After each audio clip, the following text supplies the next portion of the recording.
Chapter 1659. Seeing this, the tall and thin man grinned, revealing a mouthful of disgusting yellow teeth. He looked around and saw that no one was paying attention to them, so he quickly chased after them. After entering the alley, he stopped the two children. Hey, children, where are your parents? He stood in front of the two children, revealing a weasel-like smile. Little Feng, Yi looked at him while eating the dry food. He blinked his eyes and didn't speak. Zhao Yang asked, "What are you going to do?" "Follow me, and I'll take you to eat delicious food." "How about it?" The tall and thin man grinned and approached the two children. He thought that it would be better to knock them out and carry them away. "No, you're a bad guy. Go away," Little Feng Yi said and threw the dry food in his hand at him. "Hey, that's not up to you." The tall and thin man sneered and went forward to pick up Little Feng Yi. Unexpectedly, the little brat actually ran behind the older child and hid behind him. Seeing this, he smiled maliciously. "You can't run away. Follow me obediently, and you won't suffer." However, as soon as he finished speaking, he saw the 7 or 8-year-old boy take out a dagger from nowhere and hold it in his hand. The cold and defensive eyes, as well as the murderous aura and spiritual aura that permeated from his body, stunned him. He couldn't help but take a step back. He was a little stunned and surprised. You're a cultivator?" Originally, he saw that the two children didn't have any spiritual aura, so he thought that they should be children from ordinary families. Unexpectedly, the aura that this 7 or 8-year-old boy emitted was spiritual aura, which made him feel shocked and hesitant. Such a young child had already begun to cultivate. He was definitely not a child from an ordinary family. Moreover, children from ordinary families rarely became cultivators. Although he couldn't cultivate, he could still distinguish between xianqi and spiritual aura. This child's aura was clearly spiritual aura. Looking at the murderous aura that burst out from his body, and the cold eyes that were like those of small beasts staring at him, he couldn't help but feel a chill in his heart, and all the hair on his body stood up. Don't be agitated. I'm just teasing you." Before he could finish his words, he saw the figure in front of him leap forward. His pupils shrank as he felt the pain of a sharp blade cutting across his throat. He instinctively reached out to block it, trying to suppress the little ghost. Little Feng Yi stood to the side and watched as Yang pounced on the man. However, her dagger failed to take his life. Instead, the bad guy grabbed her hand. Just as he was getting anxious, he saw Yang hugging the bad guy's leg and pushing him to the ground. She pounced on him and stabbed the bad guy's throat with her dagger. A miserable shriek rang out. In an instant, crimson blood gushed out like a fountain, dyeing the ground red. That person twitched on the ground until he died, motionless. Zhao Yang's hand trembled slightly as he held the dagger. His face was a little pale, but he bit his lips and forced himself to calm down. Looking at the motionless person, he was worried and stepped forward to check his breath. After confirming that he was dead, he quickly put away the dagger and left quickly with the stunned Little Feng Yi in his arms. Chapter 1660. However, he couldn't show it. He couldn't be afraid because he had to protect his master, who was younger than him, until he found the princess. Little Feng Yi recovered from his daze. He could feel Yang's body trembling as she hugged him. He couldn't help but reach out his hand and pat Zhao Yang's head gently like how his father and mother used to comfort others. His soft voice softly rang out. Yang, don't be afraid. It's all right. Yi is with you." Hearing this, Zhao Yang's heart warmed and he gradually calmed down. "I'm not afraid." He couldn't be afraid. If he was afraid, what would happen to his little master? He was younger than him. He was a soft little baby. He had to protect him. He had promised many people to protect him. On the other side, Feng Jiao and the rest were originally heading towards the Xianyuan dynasty. However, after hearing the news of the Phoenix dynasty, they quickly turned back. Xianyuan Mo's, who originally wanted to go back with them, could only return to the palace after receiving an urgent letter from his father. After about 10 days of flying, Feng Jiao and the rest finally entered the territory of the Phoenix dynasty. On the flying ship, the atmosphere was heavy. Feng Zhao's face was full of self-blame. If I didn't leave with the fire phoenix to find you, perhaps father and the rest wouldn't be in trouble. It's all my fault. It's all my fault. Along the way, he had been blaming himself. He felt that it was because he left with the fire phoenix that his father and the rest fell into a desperate situation.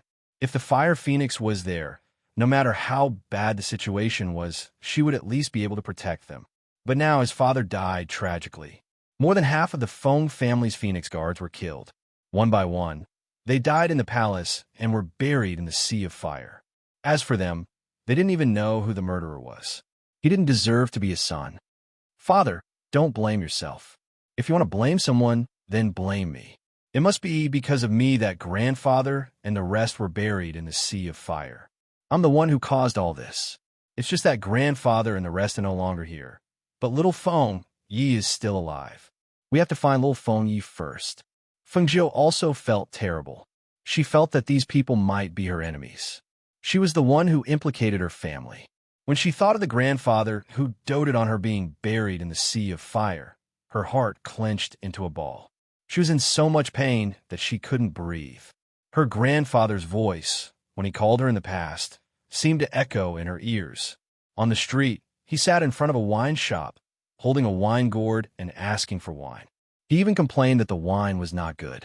At that time, her face was disfigured and covered with a veil, but he could recognize her at a glance. It was that call of little Feng that melted and warmed her cold and indifferent heart. Clearly, she was just a latecomer. Clearly, she had nothing to do with them. However, when they called her Feng Girl, protected her time and time again, and showed her selfless love and trust, she gradually integrated into the Feng family and treated them as family. She wanted to give them the best. She wanted them to be happy. But now, because of her, they were buried in the sea of fire. Every time she thought of this, it was as if someone was using a knife to cut her heart. Who was it? Who wanted to exterminate her family? Who wanted to kill her family? Chapter 1661. Don't blame yourselves, father and daughter. The most important thing right now is to hurry back. Only when you get home will you know what to do and how to do it. Now, no matter how much you blame yourselves, it's useless. Shangguan Wanrong said softly, glancing at them. When we get back, the most important thing is to find the child. No news now is also good news, so you don't have to worry too much. Both of them were silent and didn't speak. Seeing this, Lung Hua and the others on the airship couldn't help but worry. Apart from consuming spirit stones, flying for a long time was also unbearable.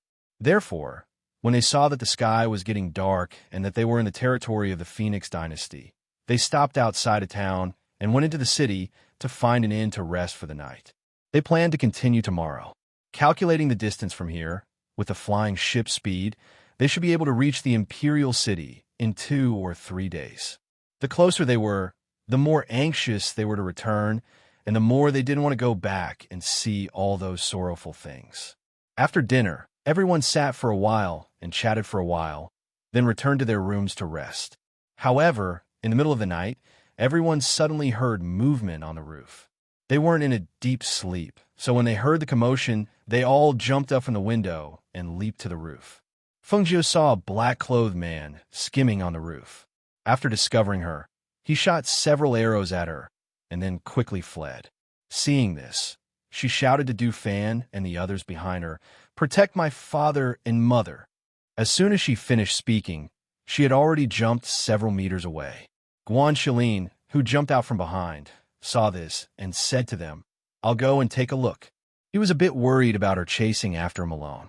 Du Fan and the others looked at each other, then went down to the inn and joined Feng Xiao and the others. Master and young Master Guan went out to chase after the person.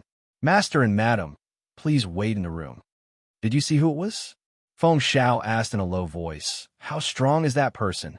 With just the two of them chasing after the person, if the enemy was too strong, he was afraid that there's only one person, so there shouldn't be a problem, Du Fan said, looking at the fire phoenix standing on Shangguan Wanrong's shoulder in her bird form.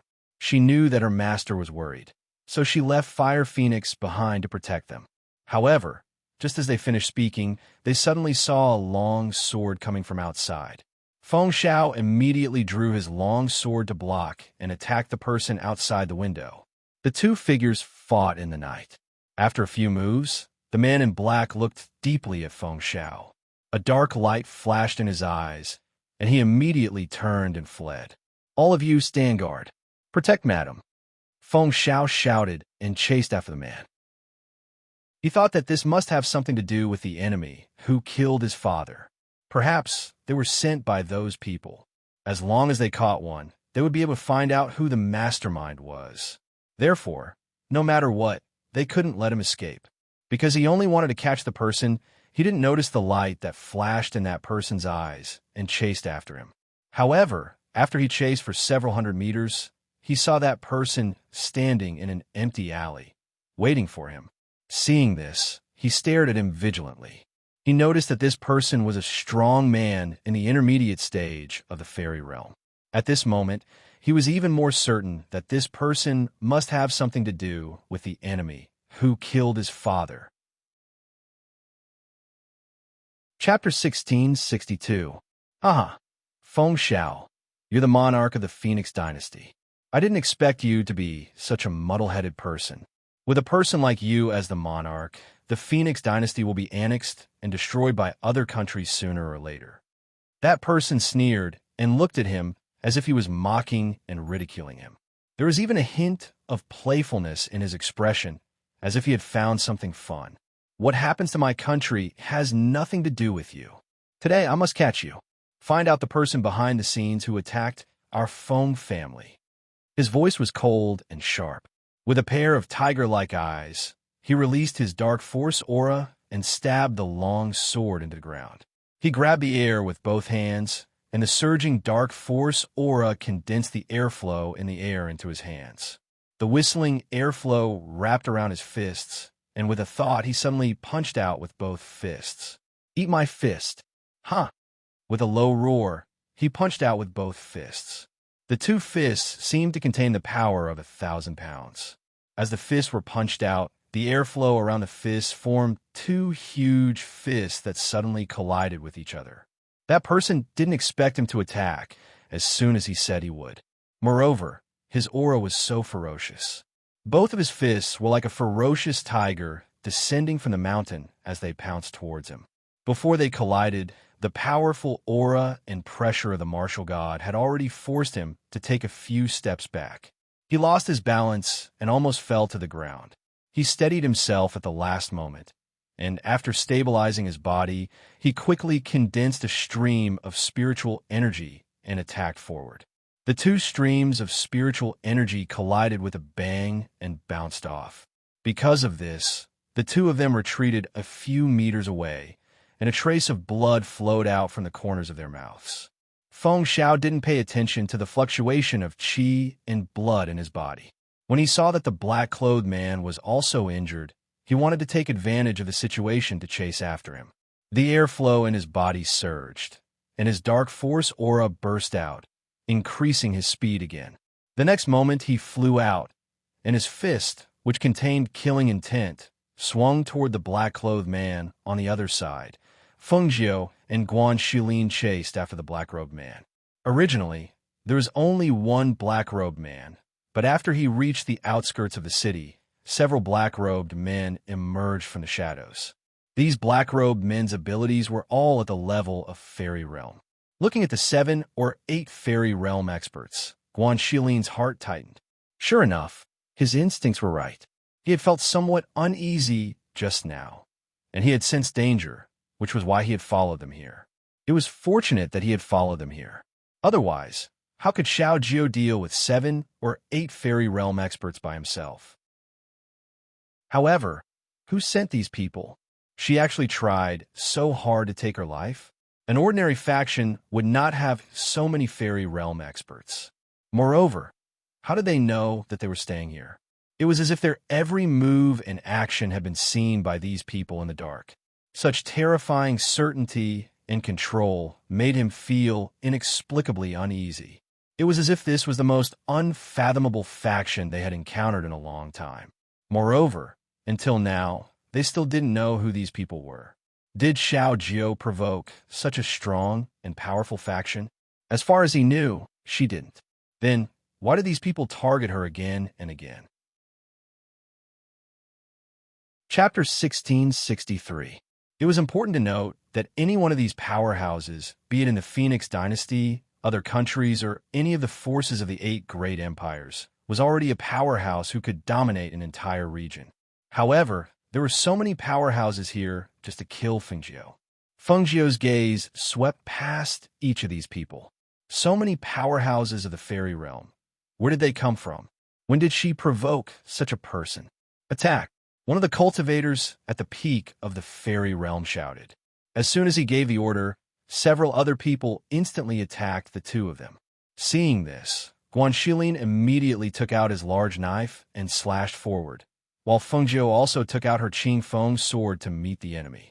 In an instant, the airflow in the air solidified due to their fighting spirit. A strong pressure and sharp airflow flowed in the air. The airflow was as sharp as knives and swords, slicing through their bodies and leaving holes in their clothes. The sound of swords clashing rang out, and the smell of blood also spread in the air. Although Guanxilin's body was not seriously injured, the back of his hand and face were cut by the airflow. Fresh blood seeped out, and it was a horrifying sight. Several powerhouses of the fairy realm joined forces, and the main attacker was Fengjiu. Even though her strength was outstanding and her combat ability was shocking, she could not fight against so many of them. Whoosh! A sharp airflow slashed past, and Fengjiu gasped. Looking at the wound on her arm caused by the opponent's sword, she gritted her teeth and glanced coldly at the attacker. Another sword slashed at her calf, causing her to stagger. Due to the injury on her calf, she fell forward and blocked an attack from one of them, but she could not block the attacks from all around her. These people could have attacked her fatal spots, but they only cut her limbs and did not directly take her life. This made her feel that something was not right. Xiaojiu. When he saw Fengjiu being besieged by a group of people, he felt his heart ache. Fengjiu was heavily outnumbered, and her body was covered in wounds. Fresh blood seeped out of her red clothes and dripped onto the ground. This was especially the case when he saw a fairy realm expert holding a sword and thrusting it toward her shoulder. Yes, the sharp sword pierced through from his shoulder to his back. The blood dripping from the sword made one's heart tremble. Brother, Fengjiu's heart clenched. Seeing him block that sword for her, she felt resentful and helpless at the same time. She had always thought that she was very strong, but when she was surrounded and attacked by so many experts, she realized that no matter how strong she was still outnumbered. At this moment, she was indignant and furious. She was outnumbered, and her strength was not strong enough to protect everything. She had known this for a long time. However, increasing one's strength was not something that could be done in just 2 or 3 days. Even if she wanted to increase her strength, her foundation was not stable, and the opportunity was not right. Even if she had the pills as a foundation, she would not be able to increase her strength and cultivation in an extremely short period of time. At the same time, on the other side, Feng Xiao and the black-clothed man had fought a few more rounds. The two of them were actually evenly matched, and after a round of fighting, both of them had suffered internal injuries. Pooh! The black-clothed man spat out a mouthful of blood. Feeling the fluctuation of the aura in his body and the taste of blood in his mouth, he could not help but laugh coldly. He raised his hand and wiped the blood from the corner of his mouth. Seeing that Feng Xiao still wanted to fight, he revealed a strange smile. Chapter 1664. Hearing this, Feng Xiao furrowed his brows and shouted, "What nonsense are you spouting?" Nonsense? That's why I said you're muddle-headed. You can't even tell if the person beside you is your daughter. That person chuckled and glanced at him with a sinister gaze. That's right. It seems like this isn't the first time you can't recognize your daughter. Hearing this, Feng Zhao's heart skipped a beat. How did this person know so much about their matters? He couldn't recognize his daughter? Was he referring to the matter with Su Ruiyun a few years ago? And now he said he couldn't recognize his daughter? Could it be that the daughter beside him was also a fake? Impossible. This was simply impossible. Don't make irresponsible remarks. This is simply impossible. How could I not recognize my own daughter? He shouted sternly, his heart filled with anger. Back then, he couldn't recognize his own daughter and let her wander outside and suffer so much. He couldn't make this kind of mistake again.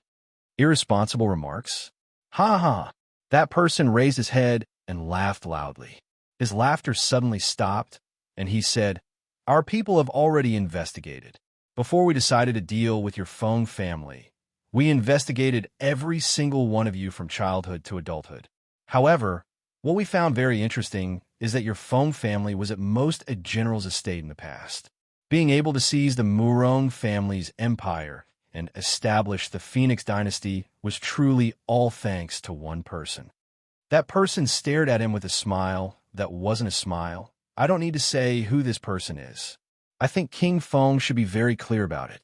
Right? That's right. It's your precious daughter, Fengjiu. Hee, but according to what I know, your daughter's original name isn't Fengjiu, but Fengqinga. My daughter likes to be called Fengjiu. So what? Could it be that just based on a name, you can say that she's not my daughter? Ridiculous. Feng Xiao snorted in a deep voice. She's my daughter, so she's my daughter. No matter what my daughter does, I won't doubt it. Don't even think about trying to drive a wedge between us and distract us. As soon as his voice fell, he held the sword in his hand. His anger and profound energy aura intertwined as he attacked the person in front of him. If you have the time to spout nonsense, then take another strike from me. The imposing and swift sword that contained a powerful, profound energy aura struck out. The sword let out a rumbling sound, and the profound energy transformed into a swift and fierce airflow that directly attacked the black-robed man in front of him. His killing intent overflowed, and his battle intent was biting cold. With every step he took, the ground seemed to tremble slightly. Seeing this, the man in black quickly retreated. Feng Xiao, you're a father in vain. You don't even know that your own daughter has been possessed by someone else. You even treat the old monster who has possessed your daughter's body as your daughter. It's really funny, ha ha. S. Possession? Feng Xiao was stunned and stopped the attack in his hand. He stood there stiffly and looked at the black-clothed man in shock. You said possession? How is this possible? Seeing him freeze and stop, the black-clothed man's eyes flashed with a dark light and said, "How is it not possible? I've said it before. Our people have already investigated. Your daughter was possessed by your current daughter when that Su Riyun schemed against her, disfigured her, and sold her to a brothel." Chapter 1665. Impossible. Feng Xiao shouted agitatedly and pointed his sword at him in anger. You're spouting nonsense. No, I'm not spouting nonsense. I'm just stating the facts that you've overlooked. That person sneered. After your daughter returned home from a dangerous situation, didn't her personality change completely? Your daughter has lived for 15 or 16 years. Even if she's beautiful, her cultivation has always been mediocre. She doesn't know how to refine pills and make medicine. She hasn't even met an ordinary sacred beast. So how could she have met an ancient divine beast as soon as she went out? You want to say that it was her luck? Hee. Then why didn't she have such luck in the past? Is an ancient divine beast something that anyone can meet just because they want to? Is alchemy something that anyone can learn just because they want to? Who is her master? Where did she learn all her skills from? Don't you think all of this is strange? If an old monster hadn't taken over her body, then how could she have learned so many things in one night? If she hadn't been taken over, then how could her temperament have changed so much? She did all those things that others couldn't do. This isn't something that a teenage girl can do. If she hadn't been taken over, then how can these things be explained? It's really a waste that you're Fengqinga's father. I reckon that your daughter won't be able to rest in peace until she dies. Her own family killed her and took over her body and doted on that old monster as their own daughter. Tell me, how can your daughter rest in peace? Stop talking. Shut up. Feng Zhao's eyes were red as he angrily shouted. His body was trembling and his heart was filled with fear. He couldn't believe that all of this was true. However, every word that person said was like a thunderclap that exploded in his heart. It made him feel fear, and he couldn't accept it. If all of this was true, his blood and chi clashed, and his mind was shaken. Under this powerful impact, he lost his guard, and a mouthful of blood gushed out from his throat. With a puff, he spat out a mouthful of blood and staggered back. He only felt the world spinning around him, and he couldn't even stand steadily and fell to the ground. This matter is very interesting, isn't it? After our investigation and analysis, we also feel that this matter is very interesting. That person walked closer step by step and said, "Do you think we don't know what Yin Jian and the Phoenix Guards did? No, we already knew that they killed our people and tried to infiltrate us on behalf of those people. It's just that our Lord was too lazy to bother with them. You guys are just ants that he has nothing better to do. Not to mention exterminating those people in your palace. Even exterminating your entire Phoenix dynasty is just a matter of a word to us. However, my master has changed his mind and plans to let you guys go." At this point, the black-clothed man revealed a strange smile. "Do you know why I let you go? Because my lord is the same as me. He also thinks that this matter is very interesting." Feng Xiao sat on the ground in a daze, as if he couldn't hear his words. His head felt like it was going to explode. His mind was replaying the things that the man had said that they had neglected. Chapter 1666. Not only was your daughter killed by her possession, but your father and the others were also implicated by her. She's a scourge. How could you treat an old monster who killed your daughter and father as your daughter? Haha, your Feng family will be destroyed, even without us doing anything. The black-robed man stopped in front of Feng Xiao as he spoke. He looked at him, who was sitting on the ground and trembling. He smiled coldly and squatted down, whispering into Feng Xiao's ear, "Treating an old monster who destroyed your family as your daughter, and doting on your enemy as much as you can. You're a failure as a son and a failure as a father." Under the collision of qi and blood, Feng Xiao spat out another mouthful of blood. He only felt his vision turn black, and he fainted. Until the moment before he fainted, that sentence still echoed in his mind. In vain as a son, in vain as a father. On the other side, the cultivators of the fairy realm who were attacking Fengjiu and Guan Shilin heard a signal. Their leader shouted for them to retreat, and they quickly left. Just like how they came, there was no trace of them, and no one knew where they went. Guan Shilin spat out a mouthful of blood, and he couldn't help but kneel down. The wounds on his body were shocking, but when he opened his mouth, the first thing he asked was, "Xiaojiu, how are you?" Fengjiu's calf was also cut, and he was limping. She went forward to support him and took out a pill for him to consume. "I'm fine. They're all minor injuries." "Those people left. Why didn't they kill you?" Guan Shilin asked, puzzled. They clearly had the chance to kill them. After all, so many strong cultivators of the fairy realm joined forces. It was too easy for them to kill the two of them. Fengjiu shook his head. "I'm not sure. These people didn't plan to kill us from the beginning." She couldn't understand this either. Why didn't they kill her when they had such a good opportunity? Let's go back first. Fortunately, they didn't kill us. Otherwise, we would have died here today. Guan Shilin helped her up and asked, "Xiaojiu, how's the wound on your calf? You didn't injure yourself, did you?" "Yeah, I didn't hurt any bones or tendons," Fengjiu said as he tossed out the flying feather and jumped onto it with Guan Shilin. The two sat on the flying feather and headed towards the inn. At the inn, the fire phoenix was also waiting anxiously. If it wasn't for its master's orders not to leave, it would have already flown out to look for her.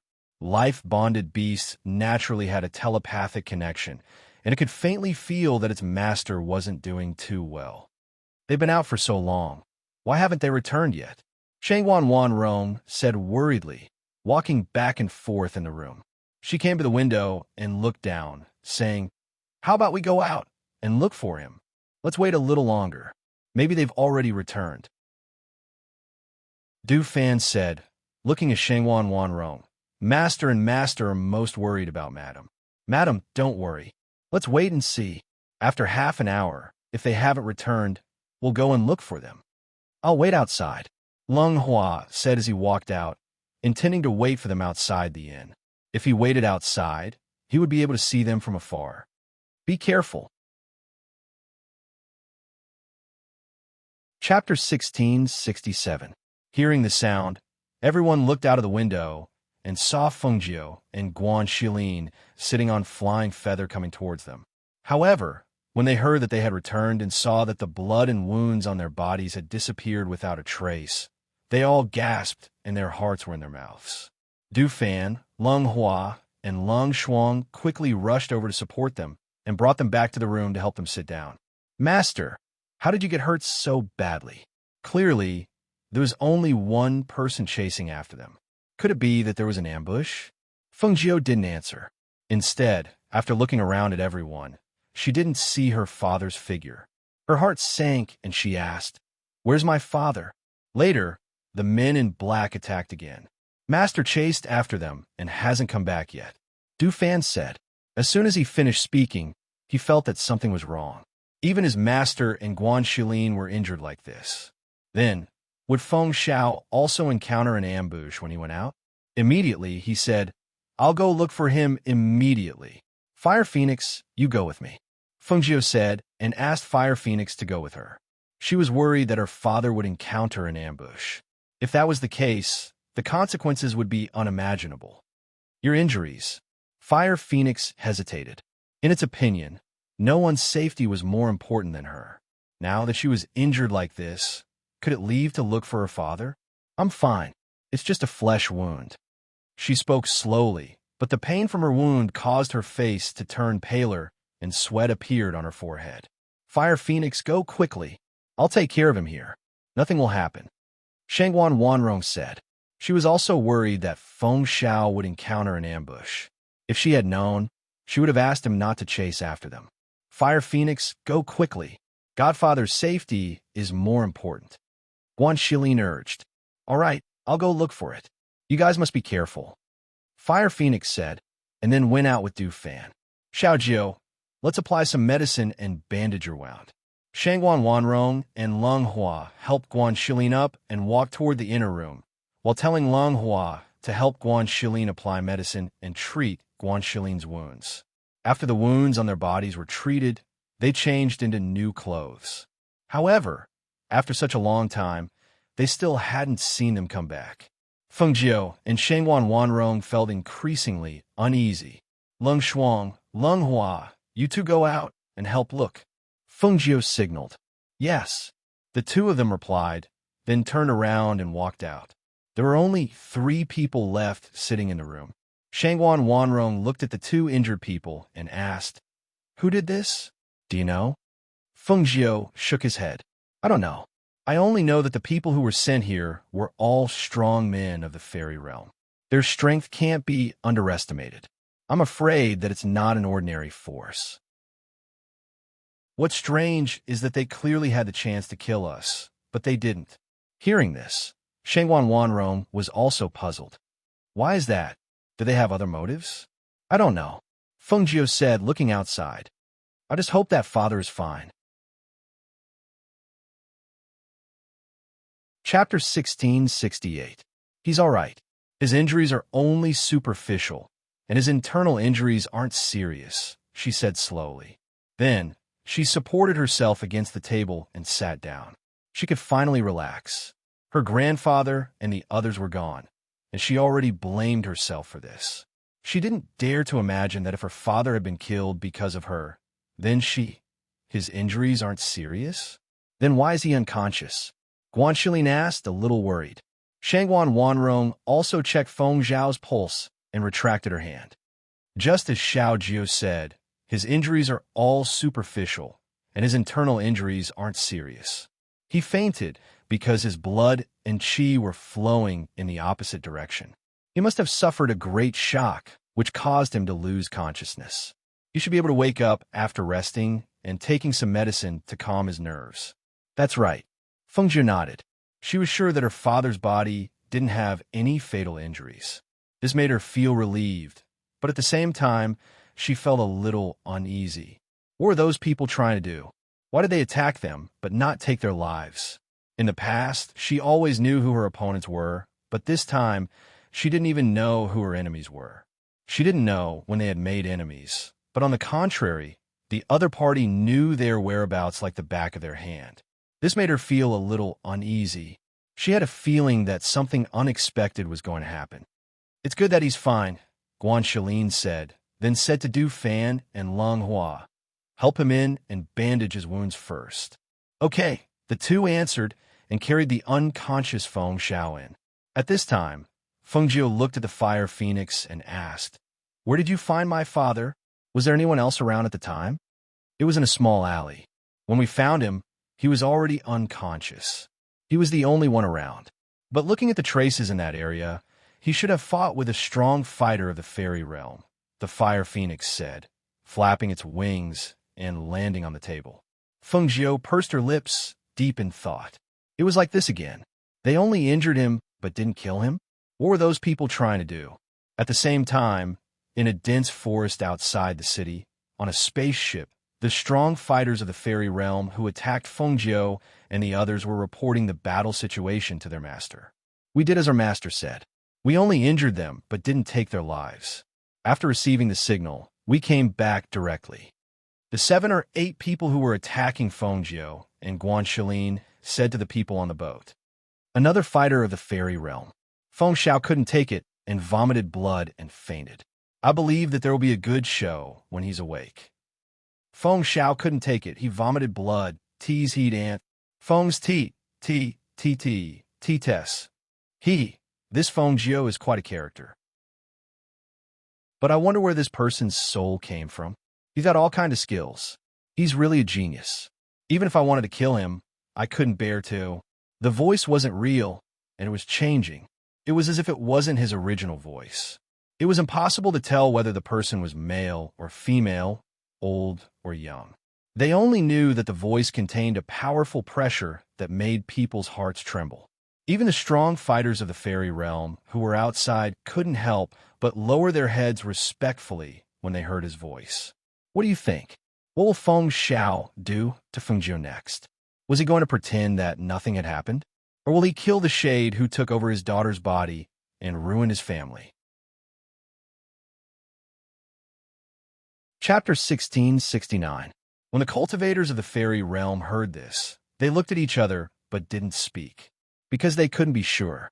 The people of the Feng family couldn't be guessed with a normal person's mentality.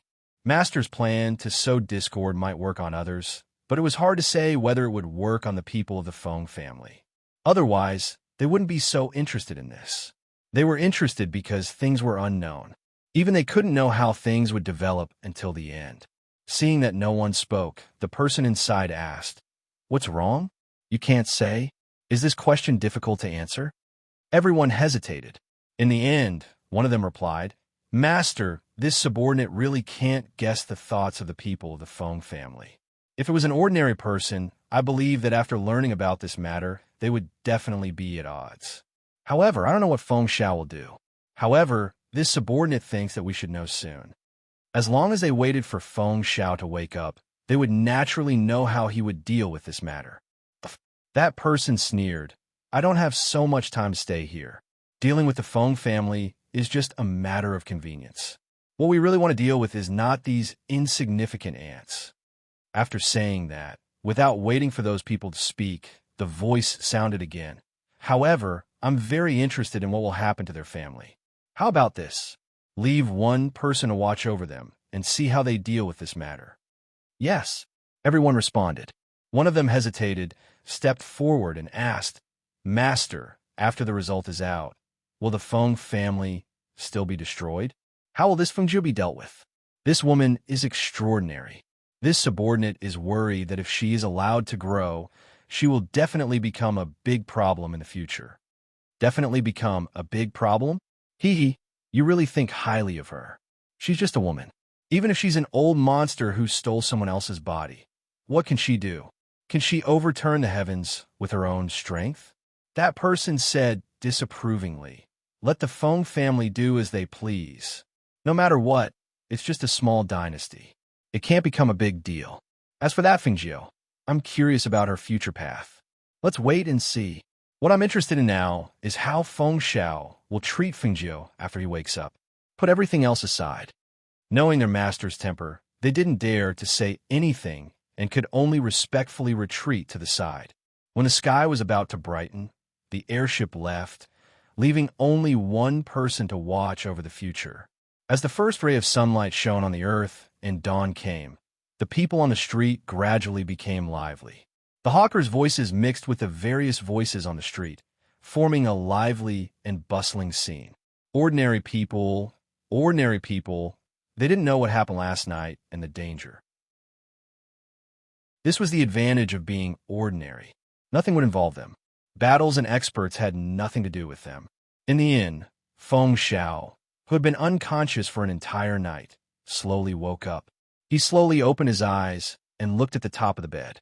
He lay there motionlessly, as if he had had a very, very long dream. Chapter 1670. You're awake. Shangguan Wanrong, who had been keeping watch at the bedside, saw that he had woken up. She let out a sigh of relief and revealed a gentle smile. Feng Xiao looked at her, composed himself, and asked, "How did I come back?" "Last night when Xiao Jiao and the others came back, you still hadn't come back, so we sent Du Fan and the others out to look for you. It was almost dawn when they found you in the alley. At that time, when we saw you unconscious and being carried back, our hearts were in turmoil and we were very worried. Fortunately, there were no serious injuries." As Shangguan Wanrong spoke, she helped him pull up the quilt. "You don't know how worried I was last night. Not only were you injured and unconscious, even Xiao Jiao and Shilin were injured all over." Hearing this, Feng Zhao's heart shook, instinctively and anxiously asked, "They were injured? Were their injuries serious?" Xiao Jiao and Shilin said they were fine, that it was just a flesh wound, but I saw that the injuries were not light. Shilin's shoulder was stabbed by a sword, and there were many big and small wounds on his body. Some of them were so deep that you could see the bone. And Xiao Jiao's hands and calves were cut. Last night when he came back, he was limping. I was worried that you might have encountered danger outside." As Shangguan Wanrong spoke, she sighed softly. "This child really cares about us. Even if she knows it's dangerous, she still leaves Wu Feng, who can protect her, by our side. When she heard that you haven't returned, she sent everyone out to look for you." Feng Xiao listened in silence. His heart was also very uncomfortable. At this time, there was a knock on the door from outside. "Mother, is father awake?" Feng Jiao's voice came from outside. Shangguan Wanrong in the room revealed a gentle smile and said to Feng Xiao, "You see, your daughter has come to see you. She must be worried about you." As she spoke, she got up and went to open the door. Feng Xiao, who was lying on the bed, had a complicated look in his eyes. His heart seemed to be struggling. At this moment, it seemed like he did not know how to face his daughter. "Father, you're awake?" Feng Jiao limped in. Although the wound on her calf had been treated, it had not healed. After all, although the green lotus in her body could heal her injuries quickly, it would attract attention. She could only use medicine to bandage it and let slowly heal. Feng Xiao, who was lying on the bed, looked at his daughter, limping, supported by his wife, and Lung Shuang followed behind her, who was carrying medicine. Looking at her face's beautiful, beautiful, beautiful face, he could not help but ask, "Are you hurt badly? Are you hurt?" After he finished asking the question, he tests. "Been together for so many years, fun's is some habit. I'm fine. I'll be fine after a few days." She walked forward with a smile and sat down on the bed. Together with her mother, she helped her father up from the bed. He leaned against the headboard and then took the bowl of medicine from Lung Shuang's hands. "This is the calming soup I asked Lung Shuang to make." Father's mind was greatly affected, so his qi and blood went against the flow and fainted. "Drink this medicine and you'll be fine." She scooped up a spoonful and blew on it, then brought it to his mouth and said with a smile, "Come, it's not bitter." Feng Xiao looked at her, quietly looking at her. It seemed like he was looking at her, but it also seemed like he was looking at another person through her. His mind was replaying scenes from the past. Chapter 1671. She followed behind him to practice martial arts. She was small, but she was never afraid of hardships. When she was bullied and called a motherless child, she ran back and asked him where her mother was. She gradually grew up and became a young lady. She secretly told him that she liked Murong Yixian and that she wanted to marry him in the future and be his bride. Then, those scenes appeared in his mind as if they had happened yesterday. They were so clear, so deep, and so touched his heart. His daughter, his Qinggu, was killed by Su Riyun's trick of timing, right? The daughter who returned was strong and independent, confident and flamboyant. Sometimes she was cold and proud, sometimes she was mischievous, sometimes she was cute and charming, and sometimes she was wise and steady. These were all things that the Qinggu of the past did not have. It was not that they did not notice the change in her after she returned. It was just that they did not suspect her because she was his daughter. It was not only because of her appearance. Even the feeling was similar. The blood ties between family members caused them to never doubt it, and they would never doubt it. But suddenly, one day, someone told him that his daughter had died, and the current daughter was no longer his daughter. Who could understand this kind of feeling? However, Xiaojia was not Surun. Su Riyun disguised herself as his daughter in order to gain benefits from the Feng family, in order to obtain everything from them, in order to use them. Su Riyun had never treated them as her real family. But Xiaojia was not. Wasn't he very clear about this? In these few years, he saw clearly how she treated his family members. He also felt it very clearly. She treated them as her biological parents and her biological grandfather. She treated them as her family. She protected them. When the Feng family was in danger, it was she who stepped forward to protect the Feng family. It was she who supported everything with her own strength. It was she who blocked the danger for them. It was she who established the Phoenix dynasty for them. Even now, he and his wife could be reunited because of her. It was because she traveled thousands of miles from the Phoenix dynasty to the 8 great empires alone. It was she who braved danger and saved Wanrong from the 3 Yangtze. What right did he have to blame her? What right did he have to say that she was not his daughter?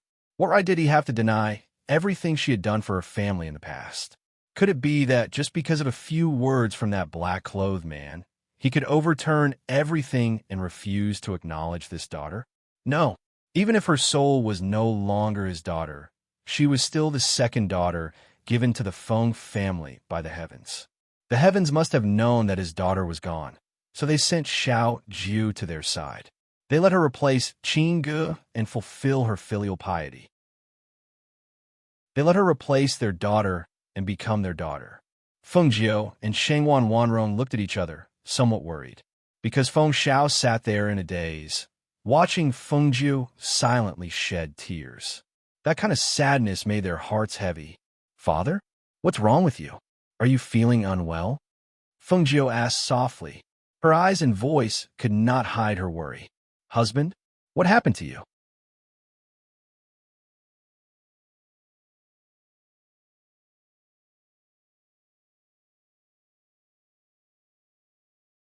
Hearing this, Feng Jiu's heart warmed. Although she didn't know why he suddenly told her this, she still smiled happily and nodded. "And I know, Daddy." She always knew that her family treated her very well. She always knew, so when she knew that her grandfather and the others were buried in the sea of fire, her heart was so sad. Chapter 1673. "Brother, you're here?" Feng Jiu looked back and saw him walking in. She said, "Your injury hasn't healed yet. Why did you get out of bed? Didn't I tell you to rest well today?" Guan Shilin waved his hand. "I can't stay in bed. Besides, it's just a small injury. It's not a big deal." He came to the bedside and looked at Feng Xiao, who was leaning against the headboard. Seeing that his eyes were red, he couldn't help but feel a little strange. "Godfather, are you feeling better today?" "I'm better now. Don't worry." Feng Xiao nodded. "That's good. You don't know how worried everyone was when you didn't wake up." Shengwan Wanrong smiled faintly. "It's good that you're fine now. It was a false alarm." She paused and asked again, "Now that you're all injured, do you plan to rest here or on the spaceship?" "Let's rest on the spaceship," Feng Jiu said. He looked at her parents and said, "Dad is fine now that he's awake. We still have to hurry back and find little Feng Yi. I'm worried that the longer we delay, the more dangerous it will be for him." Then, Let's get ready and set off. Shangguan Wanrong looked at Feng Xiao and asked, "Can we set off in the afternoon?" She was worried about his health. She didn't know if the journey would be too much for him. "Yes, I'm fine. I'll be fine after resting on the spaceship for a day or two. The most important thing now is to go back and find Feng Yi," he said in a low voice. "Father and the others have been killed. As his older brother, I must find Feng Yi." Guan Shili nodded. "Then I'll go tell Du Fan and the others to get ready." With that, he nodded at Feng Jiu and turned to leave. "Dad, you rest first. I'll go out and take a look. I'll come back when we're about to set off," Feng Jiu said. He called Lung Shuang, who was guarding outside, and asked her to help him back. "Your leg is injured, so don't walk around. If there's anything, just tell them to do it." Feng Xiao couldn't help but say, looking at her limping. He was worried that her injury would affect her walking in the future. "I'm fine." She turned around and smiled. With the help of Lung Shuang, they walked out together. "This child is just like that. She can't stay idle. Just let her be. She is a doctor and knows her own situation," Shangguan Wanrong said with a smile. She came to the bedside and sat down. She looked at Feng Xiao and said, "Are you really okay?" "It's fine," Feng Xiao said. Hearing this, Shangguan Wanrong looked at him and said, "But why do I feel like something's wrong with you? Was it because he couldn't say it out loud? If you can't say it, then I won't ask." Feng Xiao looked at her and sighed softly. "It's really nothing. I just feel like I've encountered too many things recently. Too many sudden changes have made it hard for me to accept them all at once. When I think of Father and the others dying in the fire, when I think of the Phoenix Guards dying in the palace, when I think of Feng Yi and Yang Yang wandering outside and not knowing where they are, my heart really..." Chapter 1674. This matter seemed to have been forgotten. Even though Feng Xiao knew about it, he had no intention of speaking it out. He buried this secret in his heart. After sorting out his emotions, he left with them on the spaceship. The dead were gone, and the living were still alive. He should look forward. They still had a long way to go in the future. On the other side of the Xinyuan Empire, when Xinyuan Mose received his father's letter and hurried back, his heart was filled with uneasiness. His mood was heavy all the way. If it wasn't for the urgency of the matter, if it wasn't for the fact that it happened so suddenly, he wouldn't have rushed back to the palace when Feng Jiu's family was in trouble. "Master, we're almost at the Imperial City. Should we enter the palace directly or return to the mansion first?" Hui Lang asked Xinyuan Mose beside him. "Enter the palace." A low voice came out of his mouth. Standing on the spaceship, he looked into the distance with his hands behind his back. The spaceship flew directly through the gate of the Imperial City and stopped at the entrance of the palace. In the spaceship, 16 guards in black jumped down and stood in 2 rows. Then, Xinyuan Mose walked out and alighted from the spaceship, followed by Hui Lang and Ing. Under the escort of everyone, they went all the way to the inner hall. When the guards in the palace saw him, they all bowed their heads respectfully. Seeing that he had returned, everyone was relieved. "Your subordinate greets you, master." A secret guard in black came out and knelt on one knee. Xinyuan Mo stopped and looked at the secret guard in front of him. He said in a low voice, "Tell me the whole story." After saying that, he continued to walk forward. The shadow guard walked up to him and nodded at Grey Wolf and Shadow. He then said in a low voice, "Recently, there's been a group of people trying to rope in other forces. These people have infiltrated our bases to destroy and ambush us. Many people have died, and a few of our bases have been destroyed as well. In addition, the forces in the palace are somewhat scattered. Many people are playing tricks under the table. At the same time, a few other empires are putting pressure on our Xinyuan dynasty. About half a month ago, our monarch was ambushed by a strong enemy when he went hunting. His dantian was destroyed, and his cultivation was crippled. However, we dare not spread the news. I am worried that if the news were spread, the Xinyuan Empire would be shaken." After hearing the secret guard's words, not only did Xinyuan Mose's face turn as cold as ice, but even Hui Lang and Ing Yi's faces turned extremely grave. Something so big had actually happened. When her master received the letter, it only said that something big had happened in the palace, and that she should return quickly, but she did not expect the situation to be so serious. Several empires exerted pressure. Their subordinate forces were destroyed, and the forces in the palace were scattered. Who exactly was it? How could he have the ability to throw the Xianyuan Empire into chaos in such a short period of time? How is he now? He asked in a low voice. The secret guard was only startled for a moment. He knew that her master was referring to the monarch. Therefore, he immediately said, "Your subordinate ordered someone to disguise as the monarch." At the same time, the monarch was transferred to a safe place to recuperate. However, all doctors know that the monarch can only live in the state of a mortal for the rest of his life. Hearing this, Xianyuan Mose faintly pursed his lips and tightly clenched his fists under his sleeves. His entire body emitted a cold and threatening aura, and his cold voice was like a 1,000-year-old ice pillar that came out of his mouth. "Investigate. At all costs. I want to know the person behind this." Chapter 1675. When Xianyuan Mose arrived at the inner palace, he saw his father recuperating in the palace. It was as if he had aged 10 years in a single night. His spiritual power was completely gone. At this moment, he was lying on the bed like an ordinary old man. His hair was white, and his brows were slightly furrowed. It seemed that he was not sleeping well. If he had not seen it with his own eyes, he would not have believed that the usually hot-tempered, arrogant, and unyielding person would become like this. Even if he did not want to call him father, he was indeed his father. He originally thought that he could be very cold to him, but unexpectedly, when he saw him lying here, his heart was filled with anger. Hui Lang moved a chair to the side of the bed for his master to sit. Then, he retreated with Ying Yi to guard outside the palace.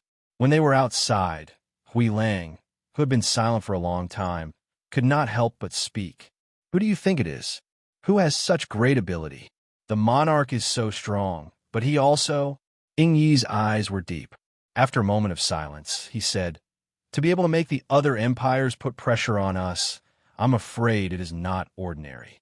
If we do not handle it well, our Xianyuan Empire will be like the Xianyuan dynasty, broken into pieces.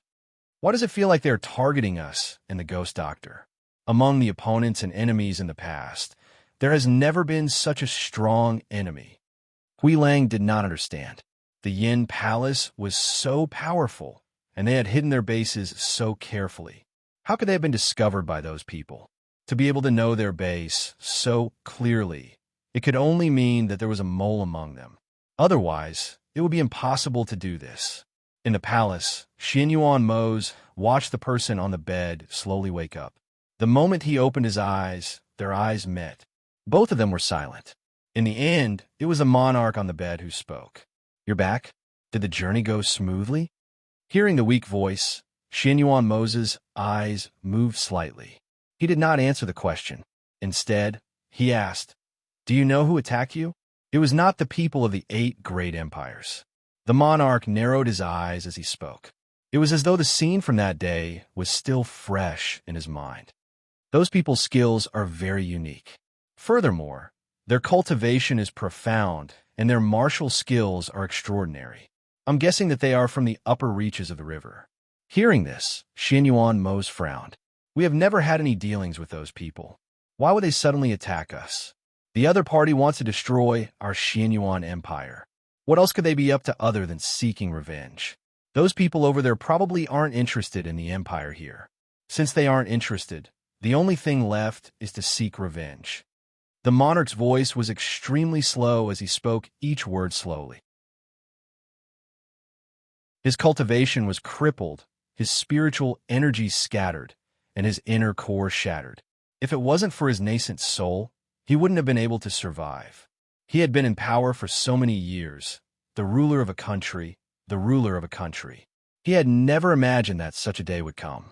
To an immortal cultivator, having his cultivation destroyed and becoming immortal was like being knocked down from the high heavens.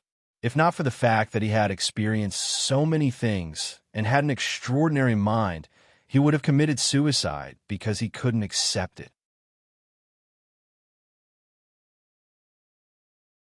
Chapter 1676. Hearing his words, Xinyuan Mose fell silent. After a long while, he stood up and said, "Take good care of your body. Leave the rest to me." With that, he turned and left without saying anything else. "Wait a minute." The monarch stopped him. Xinyuan Mose stopped and turned back to look at him. "Is there anything else? Didn't you bring back your wife?" The monarch asked. Something happened in her family, so she rushed back to deal with it. With that, he left without saying anything else. Hui Lang and Ing, who were guarding outside, saw him come out and quickly followed him to one of the palaces in the palace. This was the palace where their master usually did his work. Now that they saw their master coming here, they knew that their master did not intend to return home. Just as Xinyuan Mose sat down in the palace and picked up the latest information to read, a secret guard hurried in to report. "Master, King Cheng entered the palace and wanted to see the monarch.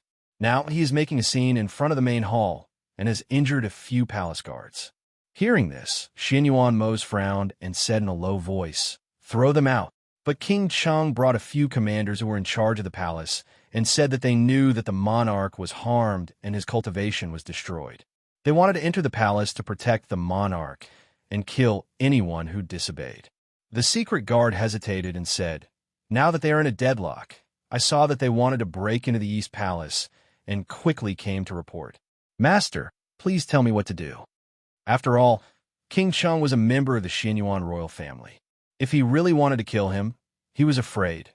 Hearing this, Xinyuan Mose put down the information in his hands with a sullen face, stood up, and strode out. Hui Lang and Ing Yi saw this and immediately followed. In front of the main hall, a slightly plump middle-aged man in a purple robe stood with his hands behind his back. He was glaring angrily at the guards in front of him. Behind him, there were more than a dozen guards in Imperial Guard uniforms and 1 or 2 middle-aged men in official robes. "How dare you? You even dare to block my path? You must have eaten a bear's heart and leopard's guts. Step aside. If you don't get out of the way, be careful that I don't order you to be killed." The purple-robed King Cheng shouted sternly. With a flick of his sleeve, a stream of air gushed out and blew away the guards in front of him. Due to his status, the guards were more or less tolerant, but now that they were injured by the opponent's airflow, they could only forcefully suppress it, but they didn't dare to step back even a little bit to let them in. It was only when they heard a low and cold voice that the guards were overjoyed and immediately raised their heads to look. "Oh, how come I don't know that anyone can kill anyone in the palace if they want to?" Everyone shuddered when they heard the voice. Even the purple-robed king, Cheng, couldn't help but reveal a trace of fear in his eyes. When he turned around and saw the black-robed figure walking towards him, a smile involuntarily appeared on his originally ferocious face. Mose is back. He went up to him with the attitude of an elder. "Mose, it's good that you're back. It's good that you're back. You don't know what happened in the palace when you left. I was worried at first, but now that I see you back, I can finally rest assured. Your Highness the Crown Prince." When the guards saw him, they hurriedly knelt on one knee and bowed respectfully and reverently. Chapter 1677. Finally, his gaze landed on the Imperial Guards with swords. His voice was cold and sinister. Who allowed the Imperial Guards to bring swords into the palace? When the Imperial Guards heard this, their hearts trembled and they immediately knelt down. "Your Highness, please forgive us." When King Cheng saw this, he quickly said, "Mose, it's like this, Before he could finish, he was interrupted by Xinyuan Mose's voice. "Hui Lang, Ing Yi, chop off their right arms." "Yes." After receiving the order, Hui Lang and Ing immediately responded. Before the Imperial Guards could react, they instantly took action. A cold light flashed past in an instant. Sharp screams pierced through the Imperial Guards' eardrums and reverberated in the sky above the Imperial Palace, causing everyone's heart to tremble. His Highness had returned, and the Imperial Palace had been reorganized. Who would dare to be impudent? King Cheng saw the dozens of arms fly out and fall in front of him one by one. The bloody scene made his legs go weak and his body involuntarily tremble. He was afraid of Xinyuan Mose. His methods were so ruthless. He was a cold-blooded and heartless person, a demon who killed without batting an eyelid. If he wanted to kill someone, all he had to do was to open his mouth. He did not even care who the other party was. He was even sure that if he had crossed his bottom line, it would not be these Imperial guards who would have their hands chopped off. It would be him, King Chung. When he thought of this, his heart could not help but turn cold and his face became paler. He really should not have entered the Imperial Palace today. He thought that Xianyuan Mose had not returned yet. Who knew that he was already in the Imperial Palace? Xianyuan Mose ignored the Imperial guards who were lying on the ground and wailing. He also ignored the dozens of broken arms piled in front of King Chung. He walked forward step by step and stopped in front of King Chung. "What did you say earlier? Why did you come in?" King Chung swallowed his saliva and raised his sleeve to wipe the cold sweat on his forehead. He said in a trembling voice, "No, nothing. I just wanted to come in and see you, your father. But since you're back, then I can go back in peace." "That's good," Xianyuan Mose said with his hands behind his back. His deep and sharp eyes stared at King Chung in front of him and said in a cold voice, "I don't want to see anyone trying to fish in troubled waters and stir up trouble. If anyone dares to scheme in front of me, their fate will be worse than death." Yes, I know. "Mose, you won't let those schemers off the hook.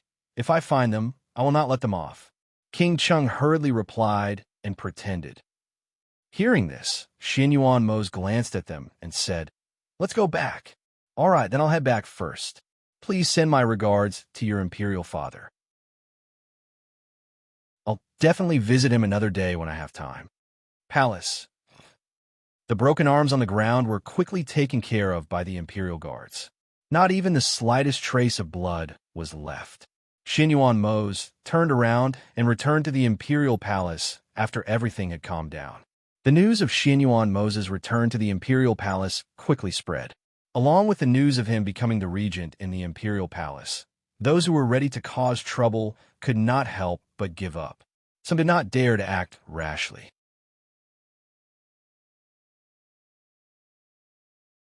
Chapter 1678. On the other side of the Phoenix Dynasty, Fengjiu and the others finally returned to the Imperial City. The spaceship flew straight in and stopped at the gate of the Imperial City. When the news of their return spread, the leaders of the various forces and family clans in the Imperial City all sent people to keep an eye on them.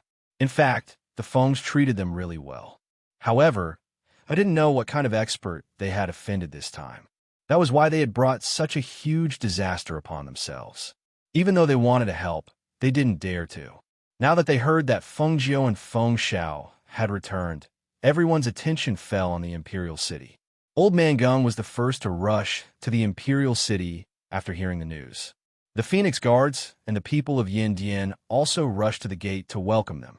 When the 8 captains of the Phoenix Guards saw their master, Fengjiu, return, their eyes couldn't help but redden. "Greetings, master." After the 8 of them came forward to salute, they also saluted Feng Xiao, family head. "Ghost Doctor." Ren Xiang stepped forward and saluted. "I'm here on master's orders to help you. If there's anything you need, you can tell me. I'll arrange it." Fengjiu's gaze swept past the 8 Phoenix Guards. He saw that Luo Yu, Fan Lin, Qi Kong, and the others were all fine. However, they couldn't hide the pain in their eyes. On the other hand, Ren Xiang was the head of the Cool Breeze Gang. He was the person that Xianyuan Mose had left behind to take charge of Yin Dian's forces. This time, it was all thanks to him that they were able to assassinate the people who were hiding here. "Were my grandfather and the others burned?" she asked, her gaze falling on Luo Yu. Luo Yu lowered his head slightly and said, "I'll take you there, master."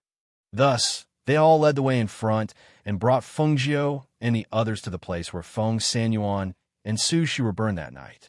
The group walked quietly into the Imperial City. Looking at the Imperial City that had obviously been repaired and the Phoenix Guards that were missing half, they didn't feel good. Especially Feng Xiao. Since stepping into the Imperial City, he didn't speak again. He just walked step by step and looked. Every step was unusually heavy. "Master, this is the palace." Luo Yu stopped in his tracks, looked at her and Feng Xiao, and said, "That night, other than the 2 children, little Feng Yi and Zhao Yang, no one else survived. When we came in through the secret passage, we saw the retired emperor, who was riddled with wounds, from afar. He was injured from the back by two strong men of the fairy realm, and he was sent flying into the raging flames. At this point, he stopped and lowered his head. We wanted to rush out to save them, but in the end, we didn't. We deserved to die. The 8 of them knelt down together. Fengjiu took a deep breath and slowly exhaled. Looking at the burned palace, he felt his heart clench in pain. The entire palace had been burned to such a state. Grandpa and the others had most likely died without even leaving behind a corpse. The other places had been slightly renovated, but this place was still in ruins.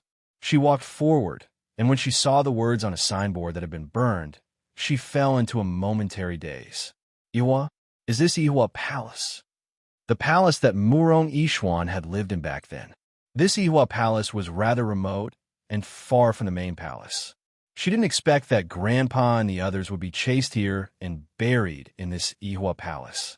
A big fire burned everything to ashes. Father, your son is back. Chapter 1679. Shangwan Wanrong, who was standing at the side, also knelt down quietly. After kowtowing 3 times, she stood beside Feng Xiao. Seeing this, Feng Zhou also knelt down beside her father and kowtowed 3 times towards the ruins. Grandfather, grandmother, don't worry. We'll definitely find little Feng Yi. Guan Shilin, who was standing at the side, also knelt down with Feng Jiu and kowtowed 3 times respectfully. Compared to his biological grandfather, this grandfather, who was not related by blood, treated him better and cared more about him. After kowtowing, they headed toward the main hall. When they arrived at the main hall, Ren Xiang asked, "We haven't found the person behind this. Aren't you worried that you'll attract the attention of those people by taking a flying ship back here? Those people's abilities are all above the fairy realm. They really can't be underestimated. If they set their sights on you, I'm afraid the consequences will be unimaginable." Even though Feng Jiuhe's cultivation level was quite high, and she had the protection of an ancient divine beast, if she was surrounded and attacked by so many fairy realm experts, she would not be able to protect herself, let alone the others. He originally thought that they would return quietly, but he did not expect that the flying ship would fly past the imperial city and land at the entrance of the imperial palace. Once they appeared, the whole city knew about it. Naturally, if there were still people watching in the dark, they would definitely notice.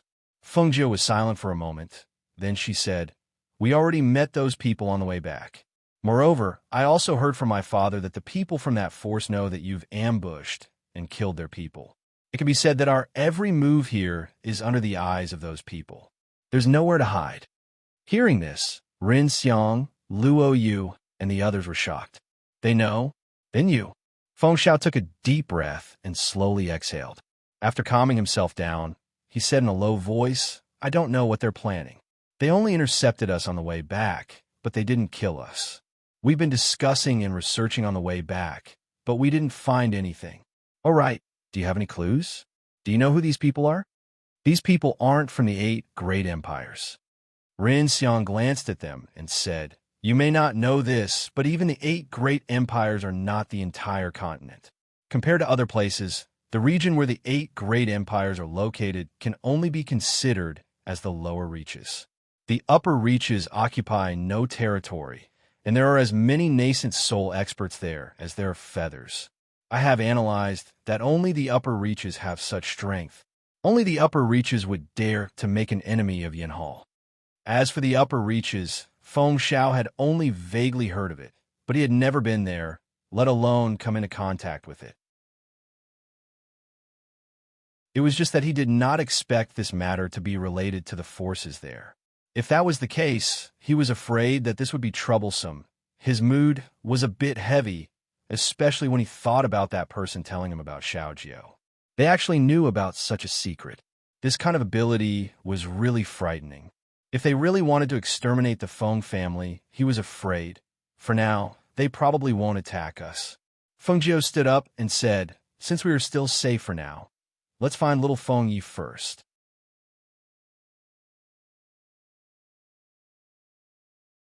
Chapter 1680.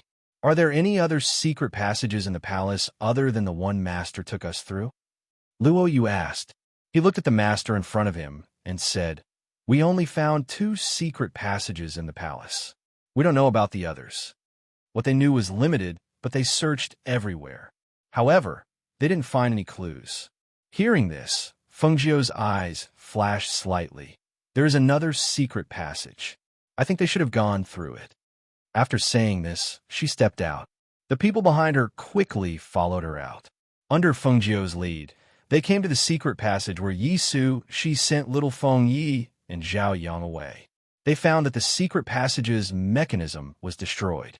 The stone door couldn't be opened and was completely sealed. They were more and more certain that they left from here. Let people open this place and search along this secret passage. In addition, send a group of people to Tianlin City to search. If I'm not wrong, they should be there. Okay, we'll look for them right away. Luo Yu and the others responded and quickly split up. On the other side, in a human market adjacent to the imperial city, there were many slaves locked in large iron cages. There were big and small slaves, old and young, male and female. They were all categorized into 3 classes and locked in iron cages to be sold. Most of these slaves, except for some who were sold by their masters, were captured and brought here by others. Among them, children were the most important. Zhao Yang and little Fengye were also locked up in an iron cage inside the building. The 2 of them sat against the cage. Their faces were dirty, and the clothes on their bodies were no longer recognizable. They escaped the capture of the tall and thin man last time, but they didn't escape the fate of being targeted by human traffickers. Several human traffickers were waiting for them in the dark. They couldn't escape and finally fell into the hands of those people and were locked here. Yang, what should we do? It's okay. Don't worry, I have a way. Zhao Yang whispered a few words in his ear. At the same time, he took out 2 small pills from his waist and swallowed one for each of them. After about half an hour, the 2 of them were covered with red spots. They cried out, so uncomfortable, so uncomfortable. The 2 of them rolled on the ground and cried. What's going on? The people outside came in to take a look. They saw 5 or 6 children squatting on one side of the cage, while 2 people on the other side were rolling on the ground. Their skin was covered with red spots. Why do these 2 brats have red dots on their bodies? A man with a whip in his hand asked curiously. Another person said, Look at that red dot. Why does it look like smallpox? Don't tell me these 2 brats are suffering from smallpox? As he spoke, he couldn't help but take a few steps back. When a man heard what he said, he was shocked and hurriedly retreated a little. Smallpox? If those people are infected, how are we going to explain it to the higher-ups? Lock those 2 brats in the woodshed at the back first, then find a doctor to check if it's smallpox. So, the 2 of them discussed and called 2 other men who were doing odd jobs. They took Yang and little Feng Yi out of the iron cage and locked them in the woodshed at the back. The 2 of them were thrown into the woodshed and cried a few times. After those people went away, Zhao Yang went forward and helped little Feng Yi up. Get up. Let's find a way to leave here.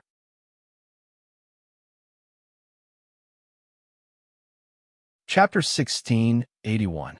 Wait a minute. Zhao Yang squatted down and took out the universal bag hidden in his boots. He took out an iron wire from it and fiddled with it for a while. Then he opened the locked door. Immediately, he pulled little Feng Yi and ran to the back door. Take the antidote. Zhao Yang handed him the antidote and took him into an empty courtyard. The 2 of them sat in the corner and gasped. Yang, why do you have these things? Little Feng Yi blinked and asked curiously. The princess gave them to me for self-defense. I have been keeping them. He thought as he spoke. After resting for a while, he said, We can't stay here. If those people know that we escaped, they may look for us in the city. Let's go. Where are we going? Back to the palace? Little Feng Yi asked. Let's go out of the city gate first. He pulled him to the city gate. He planned to leave the city first and ask for information along the way. Yang, how can you open the lock with that iron wire? Little Feng Yi asked curiously. He found that he didn't know anything that Yang knew. I learned how to open locks. Not only can I use the iron wire, but I can also open the lock with a pen. Zhao Yang said, while paying attention to the people on the street. When he saw several people looking around on the street, he couldn't help but speed up his pace. Let's go. They're coming. Littlefinger didn't dare to ask any more questions and ran with his short legs. The two of them blended into the crowd and ran out of the city gate. After entering the small forest, Littlefinger tripped over a tree branch and fell forward. His hands were scraped and bleeding. He looked at his bleeding hands in a daze. Looking at the blood, he couldn't help but think of the bloody scene that night. He sat there in a daze for a long time without any reaction. You're bleeding. Let me bandage it for you. Zhao Yang blamed himself. He was older than him, so he ran faster. However, he didn't take into account that he couldn't keep up with his speed and made him fall. I miss my father and mother. After a long time, little Feng Yi raised his head and looked at Zhao Yang, who was bandaging him. He said in a soft voice with grievance, Yang, I miss my father and mother. Zhao Yang was slightly stunned. After a long silence, he sat down and said, You'll see them later. He also missed his father and mother. This time, they might really be gone. When we see them later, little Feng Yi asked crisply. Zhao Yang thought and said, When we find the princess, when we find her, we will see your father and mother. Let's find someone and see if a Jew. If he didn't mention it, how could he ask? If he didn't mention it, no one would know. Then how could he know what he wanted to know? Because if some people who have a grudge against them know that you are the little uncle of the princess, they will capture you to threaten them. At that time, we will also be in danger.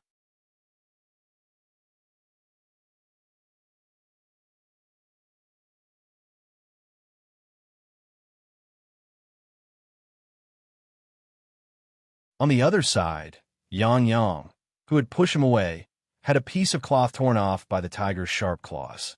The sharp claws had directly scratched his chest, causing a few streaks of blood to flow out. Quickly climb up the tree, Zhao Yang shouted. He was afraid that the tiger would attack little Feng Yi. He could only wave his hand and shout at the tiger, Here. I'm here. Little Feng Yi suddenly came back to his senses and saw the tiger roaring and pouncing towards Yang. He was so scared that he quickly circulated his spiritual power and jumped up. He hugged the tree tightly and shouted at Yang, Come up quickly. Yang, come up quickly.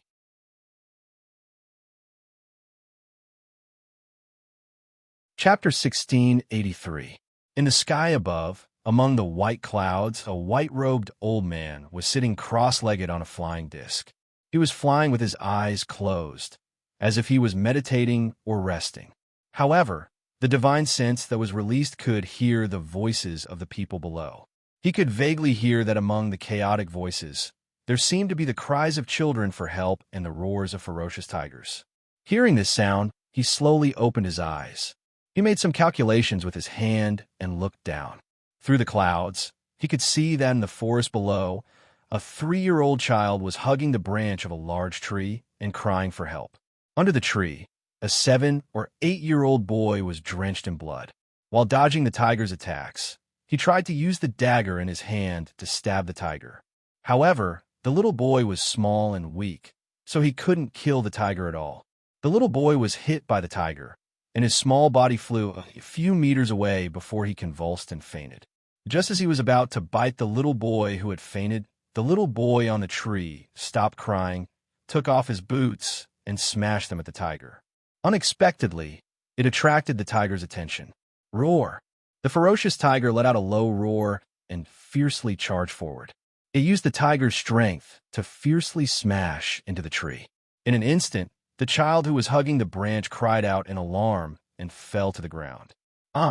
Little Fignet covered his eyes with both hands in horror and began to cry. He was afraid that he would be eaten by the tiger. He was afraid that if he died, only his bones would be left.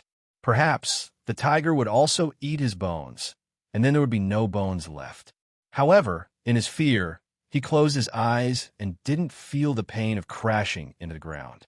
He didn't feel the pain of being bitten by the tiger's mouth and sharp teeth. Instead, he heard the cry of a beast. It's okay. An aged yet amiable voice entered little Fignet's ears, causing her to be startled. Her little hand that was covering her eyes slowly moved away from the small gap between her little fingers. Through the gap of her little fingers, she saw an old grandpa in white clothes, with white hair and white eyebrows. "Granddad Deity, you must be Granddad Deity." The little fellow opened his hand in surprise. Only then did he realize that his body was suspended in midair.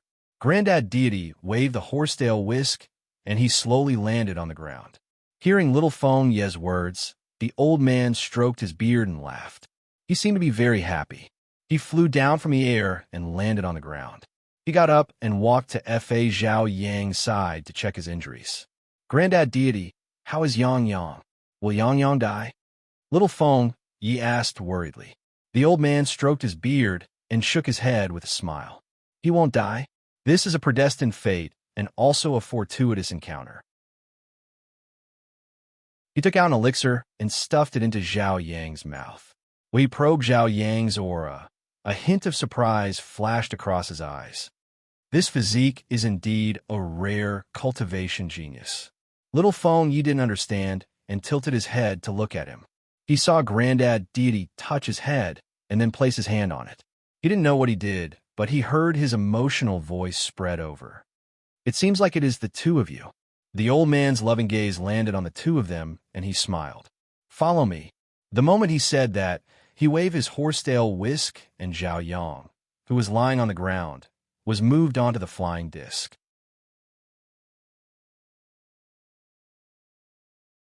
Chapter 1684. Go where you should go. The old man stroked his beard and smiled. He reached out his hand. "Come with me. But I still have to find my father and mother. I still have to find my niece."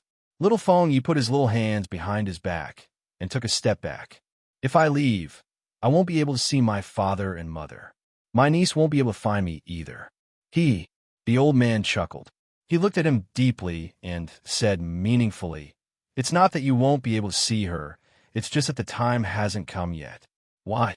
The little guy seemed to like to ask why, because he didn't understand what he was talking about. The old man, who didn't want to say much, saw the little guy take a step back and hide his little hands behind his back. He didn't want to leave with him, so he patiently explained, "Let me ask you, did your mother have a difficult birth when she gave birth to you?" Little Feng Yi blinked and thought for a moment. He nodded blankly. "Yes. My father and mother said that they almost died when they gave birth to me. It was my niece who helped my mother deliver the baby. That's why we were able to survive." It could be said that he had heard them talk about this since he was young. They said that if it wasn't for Fengjiu, they would all have died. But what did that have to do with this? The old man smiled and flicked the horsetail whisk in his hand. He slowly said, "Life and death are determined by the heavens. However, some people defy the heavens and change their fates. It's because of this that many strange things happen." He paused and looked at him. "Do you know why this old Taoist is here?" Seeing the little guy shake his head in a daze, he smiled and said, "That's because you and this old Taoist are fated to be master and disciple. And this fate between master and disciple is also a strange fate. It's born from the changes of the heavens. You are fated to be with me, but you are not fated to be with your parents. Therefore, the person who appeared here is me. The person who saved you from danger is also me, not your family. Do you understand now?" The old man asked with a smile. The little guy didn't quite understand, but he understood the gist of it. He asked, "Then will I be able to see my father, mother, and niece in the future?" "If it's fate, of course." When he heard that, little Feng Yi lowered his head and thought about it. He saw that Yang was unconscious and asked, "Granddad Deity wants to take me and Yang Yang as disciples? Why did Granddad Deity say I am an old Taoist? Am I a monk? I don't want to be shaved bald."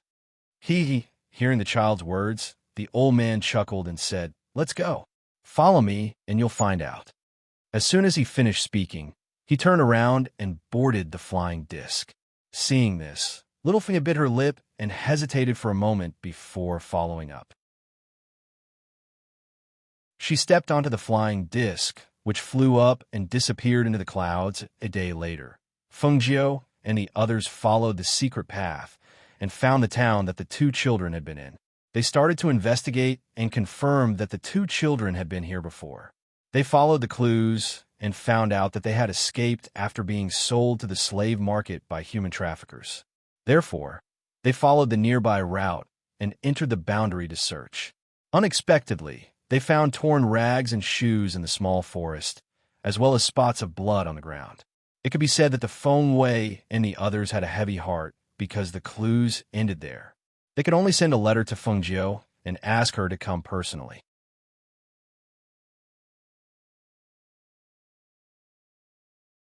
Chapter 1685. Mistress, it's here.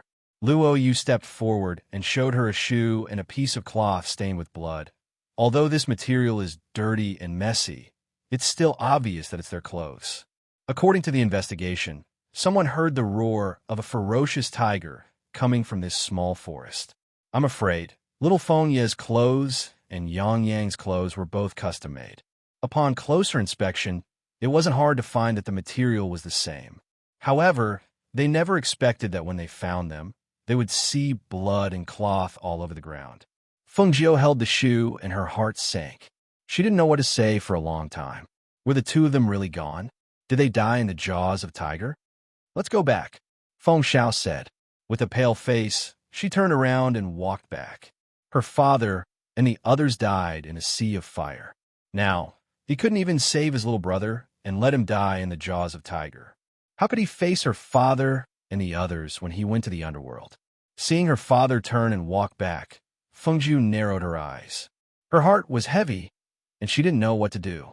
Recent events had happened one after another, catching her off guard. Now, the enemy was watching from the shadows, but she didn't have the ability to deal with them. She really didn't know when all of this would end, and when would she be able to turn things around? After returning to the palace, Feng Jiu walked towards the main hall and saw Ren Xiang walking towards her with a grave expression. Seeing this, she stopped and asked, "Why do you look so pale? Did something happen?" Ren Xiang looked at her and nodded. "Ghost Doctor, I have something to tell you. It's about Mistress." Hearing this, Feng Jiu's eyes flickered. She walked with him to the back hall and sat down in the pavilion. "What is it? Speak." Something happened in the Xianyuan Empire recently. The emperor's cultivation was crippled and his inner core was shattered. He is now an ordinary person. Due to the empire's internal and external troubles, Mistress can't come here for the time being. She sent someone to deliver this letter to you. Ren Xiang took out the letter and handed it to Feng Jiu. Feng Jiu's heart sank when he heard Ren Xiang's words. Even the Xianyuan Empire was affected. Xianyuan Mose's father, the king with the aura of an expert, had his cultivation crippled, just like an ordinary person. The more he thought about it, the more shocked he was. This force actually wanted to destroy their Phoenix dynasty and Xianyuan Empire? She opened the envelope and took a look at the letter Xianyuan Mose had written to her. In it, he had told her everything that he had to deal with recently, including the fact that his father's cultivation had been crippled. After reading his letter, she thought for a while and said to Ren Xiang, "Things on my side are already like this, and there's nothing to protect. How about this? Bring your men back to the Xianyuan Empire to help him. But the enemy on your side is still..." Ren Xiang was a little hesitant. The enemy was still in the dark, and he didn't know if they had already left. Was it really okay for him to leave now? Although he was also quite worried about his master's side, his master also placed great importance on her safety. He was worried that if something really happened to her after he left, what should he do? "Don't worry and go. I'm going to discuss the matters here with my father. I already have a plan in mind," she said, telling him not to worry.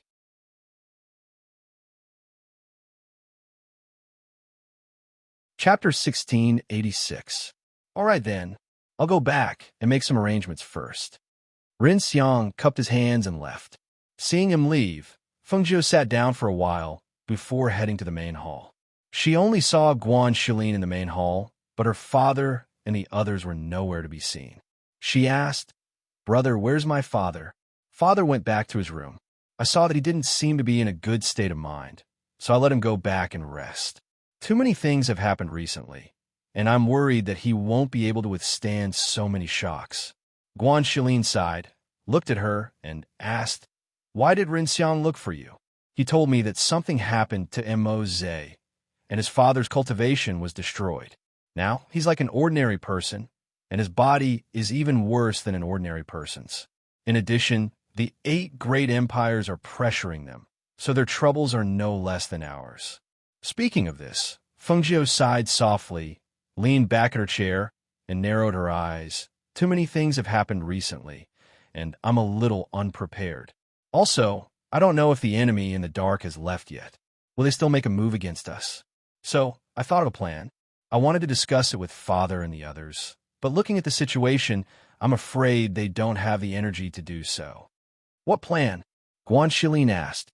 Fengjiu opened her eyes, sat up straight, and looked at him. I want to abolish the imperial system, and I want the Feng family to disappear from here.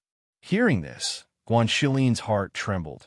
You mean you want to overthrow the Phoenix dynasty that we worked so hard to build? Abolish the imperial system? Let there be no more monarchy here? Only the great families and other forces? Is that what you mean? That's right. She nodded. It's easy to build a dynasty, but it's not easy to protect one, especially now that we've provoked an enemy that we can't deal with. If we continue to protect this dynasty, there will be no people left in the end, and the dynasty will only be an empty shell. There's no point for such a dynasty to exist.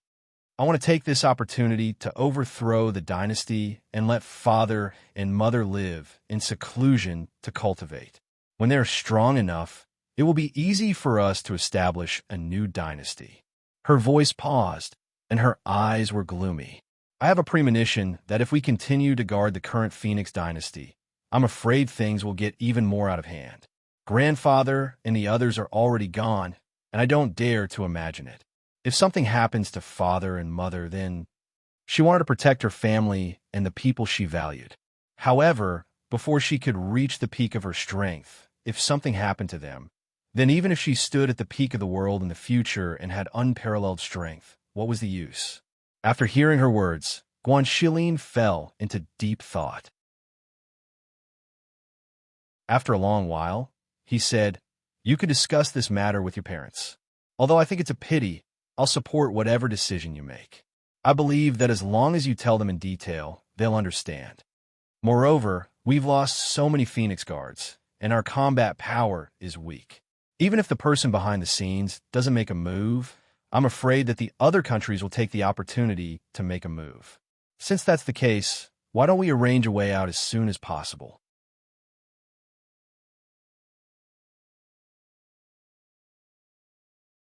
Chapter 1687. On the other side, the person Fengjiu and the rest were searching for was currently listening to a black-robed man report the latest news. "Master, some other powers have already begun to search for the Star of the Phoenix. Some have even gone to the Heavenly Mountain to ask the Elder Tianji. There's news that the elders of those sects already know who the Star of the Phoenix is and have secretly sent people to protect her. They want to bring the Star of the Phoenix back to their sections." "The Star of the Phoenix?" Puffed. The person inside sneered. "What destined Star of the Phoenix? The ruler of the world? She's just a woman. What can she do? Those old farts love to play tricks. However, since they want to play, how can we not play with them?" The voice paused and carried a hint of indifference. "Since you've sent people out, have you followed them? Have you found out the direction they've gone? Also, who exactly is the Star of the Phoenix that they speak of?" The kneeling black-robed man, Wen Fong, could not help but lower his head. This subordinate, and the rest cannot follow their tracks. When the person inside heard this, his voice turned cold and gloomy. "Since you don't know, then why are you still kneeling here? Why aren't you looking for her?" Yes, the black-robed man replied, then quickly retreated. At this moment, another black-robed man came in from outside and reported, "Master, Han Rong requests an audience." "Let him in." "Yes." The black-robed man replied and walked out. Not long after, a middle-aged man with a pale face walked in. This person was dressed in gray and his hair was white. His figure was thin and his face was pale. His entire aura was eerie and strange. He walked forward step by step and bowed to the figure behind the beaded curtain. "Han Rong greets the Honorable Lord." "Han Rong, did your master ask you to bring some news this time?" The person inside asked, looking at the movement of the vague silhouette. he seemed to be eating fruits. Reporting to the Honorable Lord, my master asked me to bring you some news. Han Rong looked at the person inside and replied slowly. Speak. My master said that he received news that the Star of the Phoenix is the princess of the Phoenix dynasty, Fengjiu. She cannot be left alive. She must be killed before her wings are fully grown to prevent future troubles. The Star of the Phoenix is Fengjiu. The person seemed to be surprised. Your information is correct? That Fengjiu is just SOSO.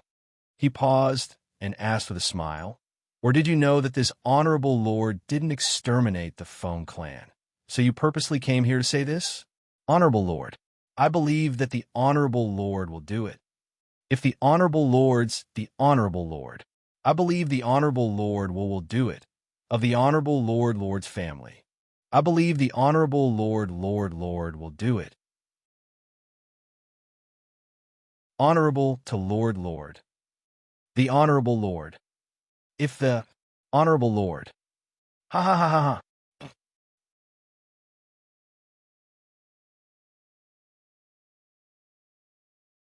Chapter 1688.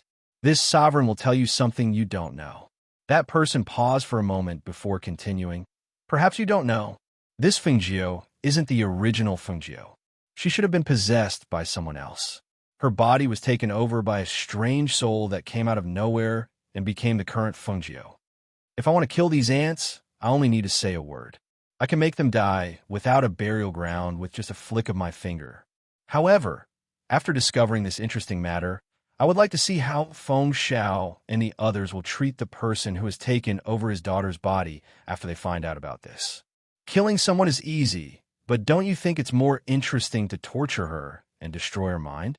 Seeing her being questioned by the loved one she valued, seeing her being betrayed, seeing her being abandoned by her loved ones, and suffering physical and mental pain as she dies, this is much more interesting than killing her with a single blow. Don't you think so? Hearing this, Han Rong's eyes lit up. Sovereign Lord is wise. Seemingly satisfied with these few words, that person continued. As for the Emperor of Xinyuan Empire, even though he isn't dead yet, he's no different from a cripple now. His cultivation has been crippled, his strength has dissipated, and his inner core has been shattered. He has fallen from the lofty peak to the bottom of the earth, becoming the lowest soil in the land. Right now, it's easy for anyone to kill him. Even if they don't kill him, he can only wait for his death. Sovereign Lord is wise. Han Rong was able to take revenge all because of Sovereign Lord's help. Han Rong will never dare to forget Sovereign Lord's help. He immediately knelt down and bowed, seemingly very moved. That's enough. This sovereign isn't a good person, and you aren't a good person either. Your master is even less of a good person. That person waved his hand and said, we're just using each other. Go back and tell your master that Fengjiu's words are complete nonsense. If he doesn't believe it, wait until I'm tired of playing with them, and I'll take that Fengjiu's life for you to see. Yes, then Han Rong will take his leave first. He cupped his hands and bowed before turning to leave. Outside, his footsteps paused, and he raised his head to look at the sky, revealing a sinister smile. Fengjiu, you also have a day like this. If it wasn't for Fengjiu's appearance, he would still be the respected Uncle Han of the Xinyuan mansion. If it wasn't for Fengjiu's help, he wouldn't have been beaten down to the mundane world, personally crippled by Xinyuan Mo's, crippled his cultivation, and chased out of the imperial city. In his opinion, he was being merciful to him, but he didn't know that it was worse than death for him. His resentments and his resentment, and souls wandering to his cess until he met's time, as he's to meet his now.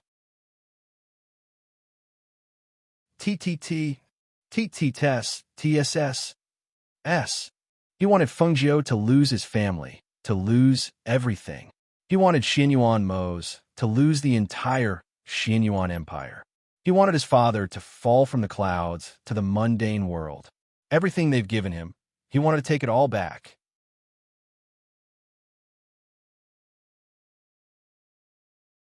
Chapter 1689. Not long after Han Rong left, another black-clothed person came in and handed over a message. When the person inside saw the message on the letter, he snorted coldly. This Feng Xiao actually suppressed this matter? What a surprise. He crumpled the letter in his hand, and it turned into ashes that disappeared in his palm. Since it's like this, then let's help them. Cut the weeds and dig up the roots. This lord wants to see if that Feng Jiu is really the Phoenix Star. However, things were always unexpected. A month later, the people here received another piece of news. Master, a month ago, a force launched an attack on the Phoenix dynasty on a night. They annihilated their entire group, and even the entire palace was turned into ashes. No one survived. The Feng family's people are all dead? That lord was a bit surprised. It wasn't our people who did it? Then who was it? We didn't see anyone escape alive. According to our people, the palace was set up with a barrier at that time. It was impossible for the people inside to escape. Also, it wasn't our people who did it. The black-clothed person reported. Feng Jiu is also dead? Did you see the corpse? What about her ancient divine beast fire phoenix? That person asked again. He felt that this matter was strange. How could it die so easily? That night, we saw the ancient divine beast fire phoenix appear to fight. However, it was shot down by an arrow in the end. Its entire body caught fire, and it fell into the flames and disappeared without a trace. The black-clothed person paused and said, "Our people saw it with their own eyes. It shouldn't be fake. However, there's a strange matter." "Oh, what is it?" Before this, Feng Xiao had issued an imperial order. He said that the Phoenix Guards had suffered heavy losses. He said that they provoked a strong enemy and couldn't protect the Phoenix dynasty. From the day the imperial order was issued, the system of the dynasty was abolished. In the future, there would only be the various family forces, and there would no longer be the imperial family ruling. Hearing this, that lord behind the scenes was silent. He tapped his finger on the table, making knocking sounds. After a long time, he said, "Interesting." He gave it up just like that. He really is willing to give up everything that he obtained with great difficulty. However, are the Feng family's people really dead? I won't believe it if I don't see the corpse. "Master, do you suspect that they are trying to escape?" The man in black asked. "Don't you think so?" The man in black pondered for a moment and said, "That night, I heard screams coming from inside. Furthermore, the barrier didn't disperse until the fire burned everything to ashes. How could those people have the strength to escape under such circumstances? Forget it. Since they're dead, then they're dead. Who cares if they escaped or not? You just have to send the news out and get someone to bring it to Han Rome. Whether it's true or not, Han Rome will investigate." He waved his hand, indicating for him to leave. "Yes." The black-clothed man bowed and left respectfully. In the Xianyuan Empire, after hearing the news brought back by Ren Xiang, Xianyuan Mose asked, "How is it? Where are they? Is everything all right?" Ren Xiang smiled and said, "Don't worry, Master. The ghost doctor has arranged everything and avoided those people's eyes and ears. At this moment, they should already be out of the Phoenix dynasty's territory. The ghost doctor said that after she has settled her parents and family, she will send someone to deliver a letter to Master."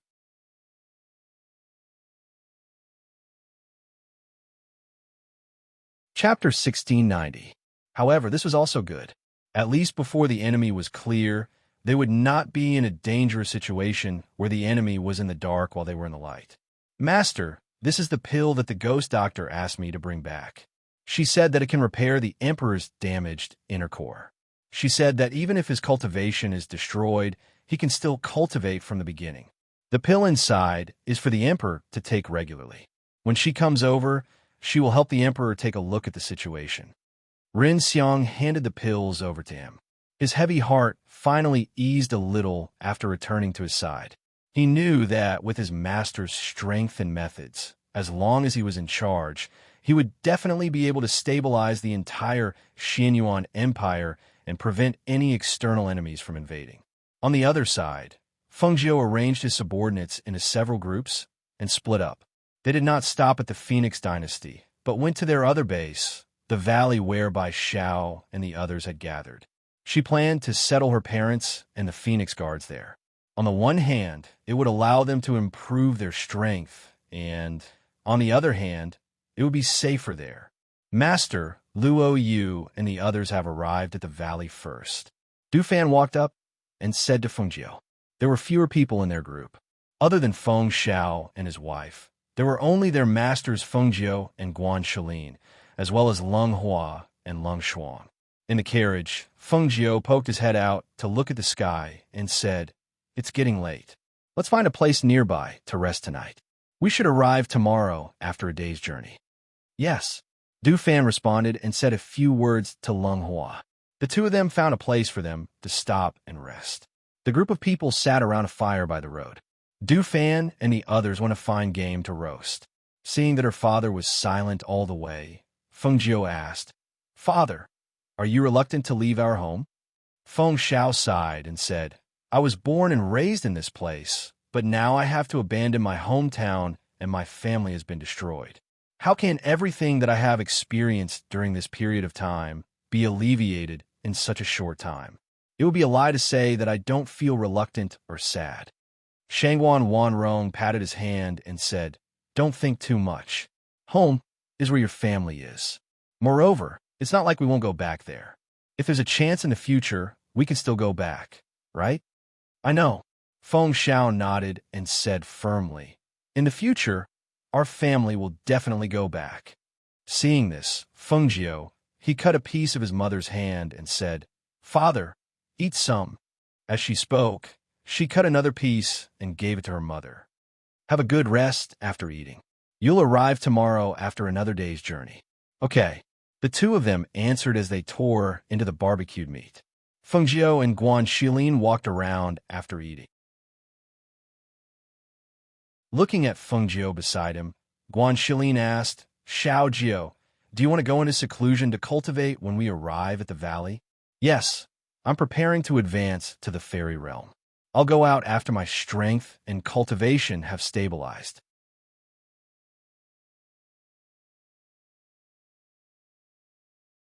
Chapter 1691.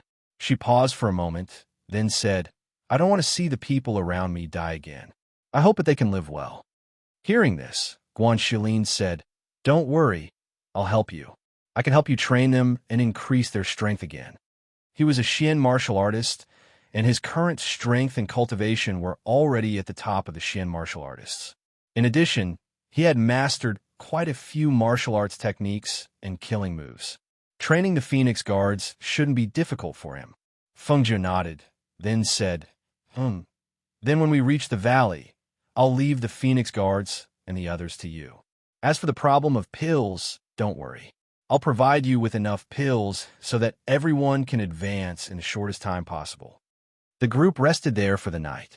When the sun rose the next day, they continued their journey towards their destination. "Master, Madam Master," Luo Yu and the others, who had arrived at the valley earlier than them, greeted them halfway. When they saw them, they cupped their hands and bowed, saying, "Everything in the valley has been arranged. Master, Madam, please come in and rest." "Father, Mother, go in and rest first," Feng Jiao said, instructing Leng Hua and Leng Shuang to take care of her parents. "What about you? Aren't you going to rest first? Don't tell me you still have things to do." Feng Xiao looked at Feng Jiao and asked. She had been vigilant the entire time, protecting them, afraid that someone in the dark would target them. He knew that she hadn't rested well either. "Du Fan and I will go strengthen the surrounding formations and barriers." Feng Jiao smiled, saying, "It's okay, I'm not tired. I'll go back after I've rearranged them. You guys go in first." "All right then." Feng Xiao nodded, saying, "If you're too tired, it won't be too late to do it tomorrow." I know." She looked at her mother, saying, "Mother, go in with father first." Shangguan Wanrong revealed a faint smile. "I know. You also don't need to be busy for too long." After her voice fell, she walked inside with Feng Xiao. Seeing them enter, she made arrangements for Luo Yu and the others, then said to Du Fan, "Come with me." "Yes," Du Fan replied and followed behind her. On this day, the Feng Wei and the others, as well as Feng Xiao and the others, were all present. Even though they had experienced so many things, the Feng Wei was still in an orderly formation with a piercingly cold aura. It was already evening by the time they finished setting up the surrounding formations and barriers. Feng Jiu didn't go to rest. Instead, he brought Du Fan to the forest in the valley. As early as half an incense stick's time ago, Luo Yu and the others had received Feng Jiu's order to wait here. Therefore, when Feng Jiu walked over, all the Phoenix guards were already standing there. "Greetings, Master." Everyone knelt on one knee and saluted. Feng Jiu stood in front of them and looked at the Feng Wei kneeling on one knee in front of him. He didn't know what to feel. There were so many people in the Feng family, but now there were only 88 people left. It could be said that none of the Feng Wei in the imperial palace had survived. And those who could survive were the people who were guarding the Feng family at that time, as well as some Feng Wei who were scattered outside to gather information.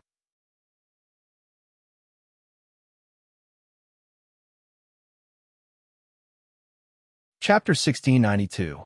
Yes. Sonorous and powerful voices rang out in unison. These days, their companions had died, their friends had died, but they had survived.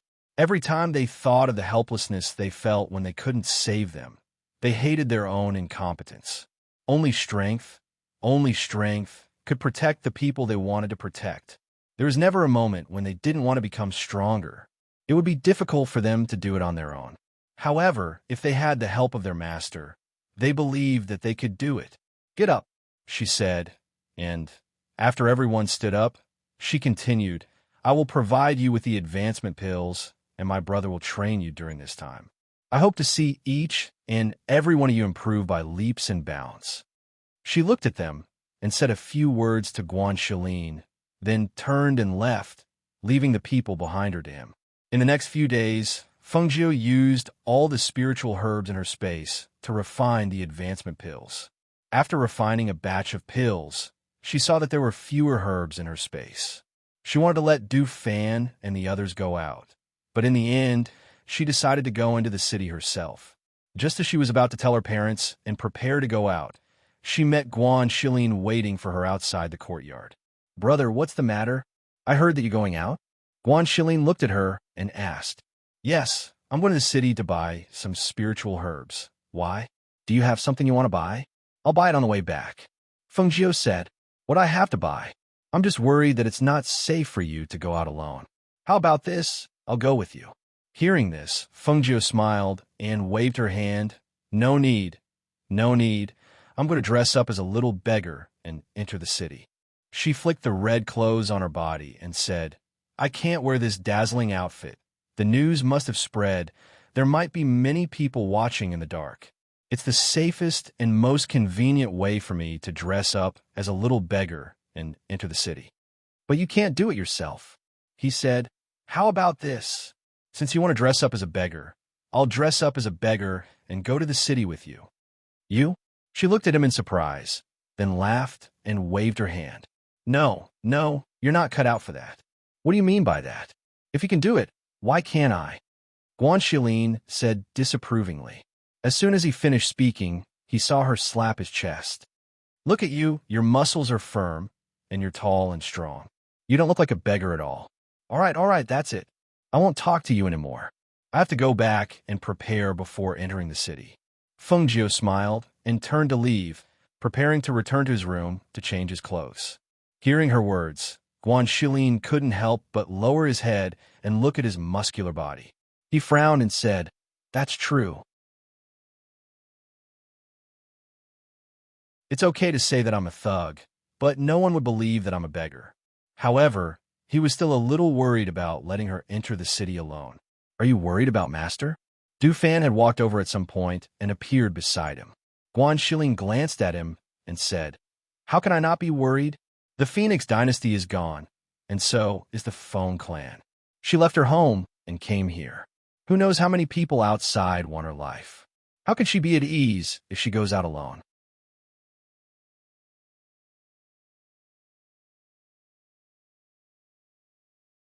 Chapter 1693. Guan Shilin glanced at him and said, "You seem to be very confident in her." That's true. Master has faced so many dangers and has always turned misfortune into fortune. It's just entering the city. What could possibly happen? Moreover, I believe that even if something were to happen, Master would have a way to deal with it. If you go with her, you might not be helping her, but you might even be a hindrance.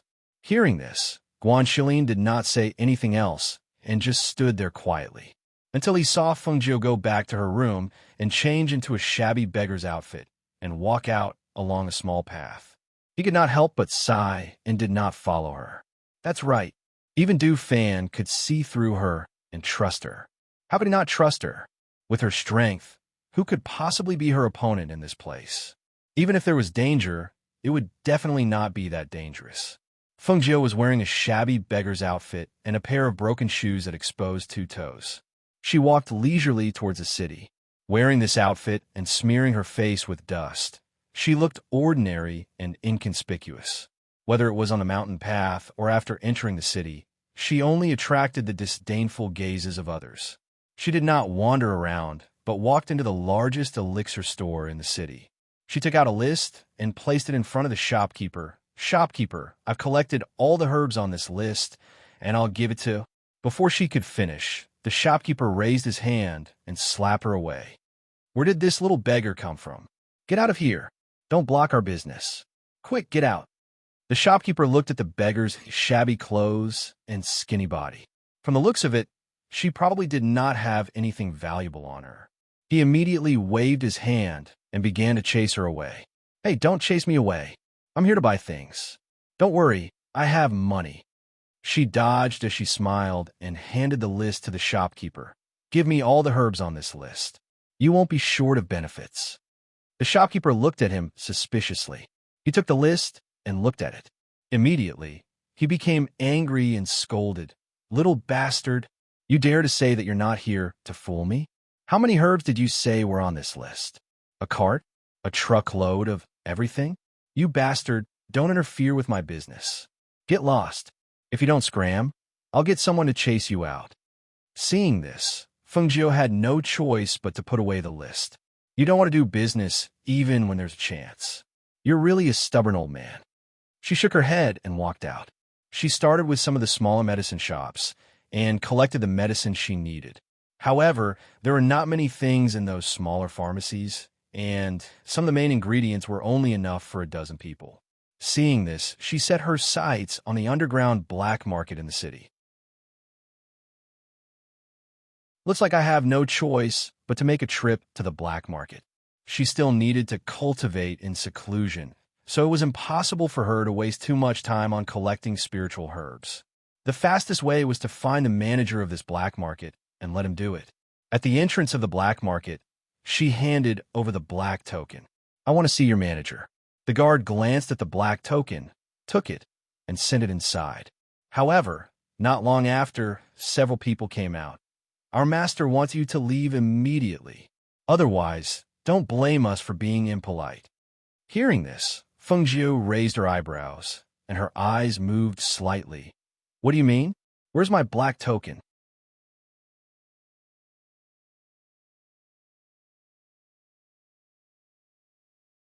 Chapter 1694. Our manager said to take back that black token. "If you know what's good for you, leave quickly. Otherwise, don't blame us for being impolite." The black market guard didn't know who this little beggar was. He was only following the orders of the higher-ups. Those who could hold their black token were usually big shots with reputations.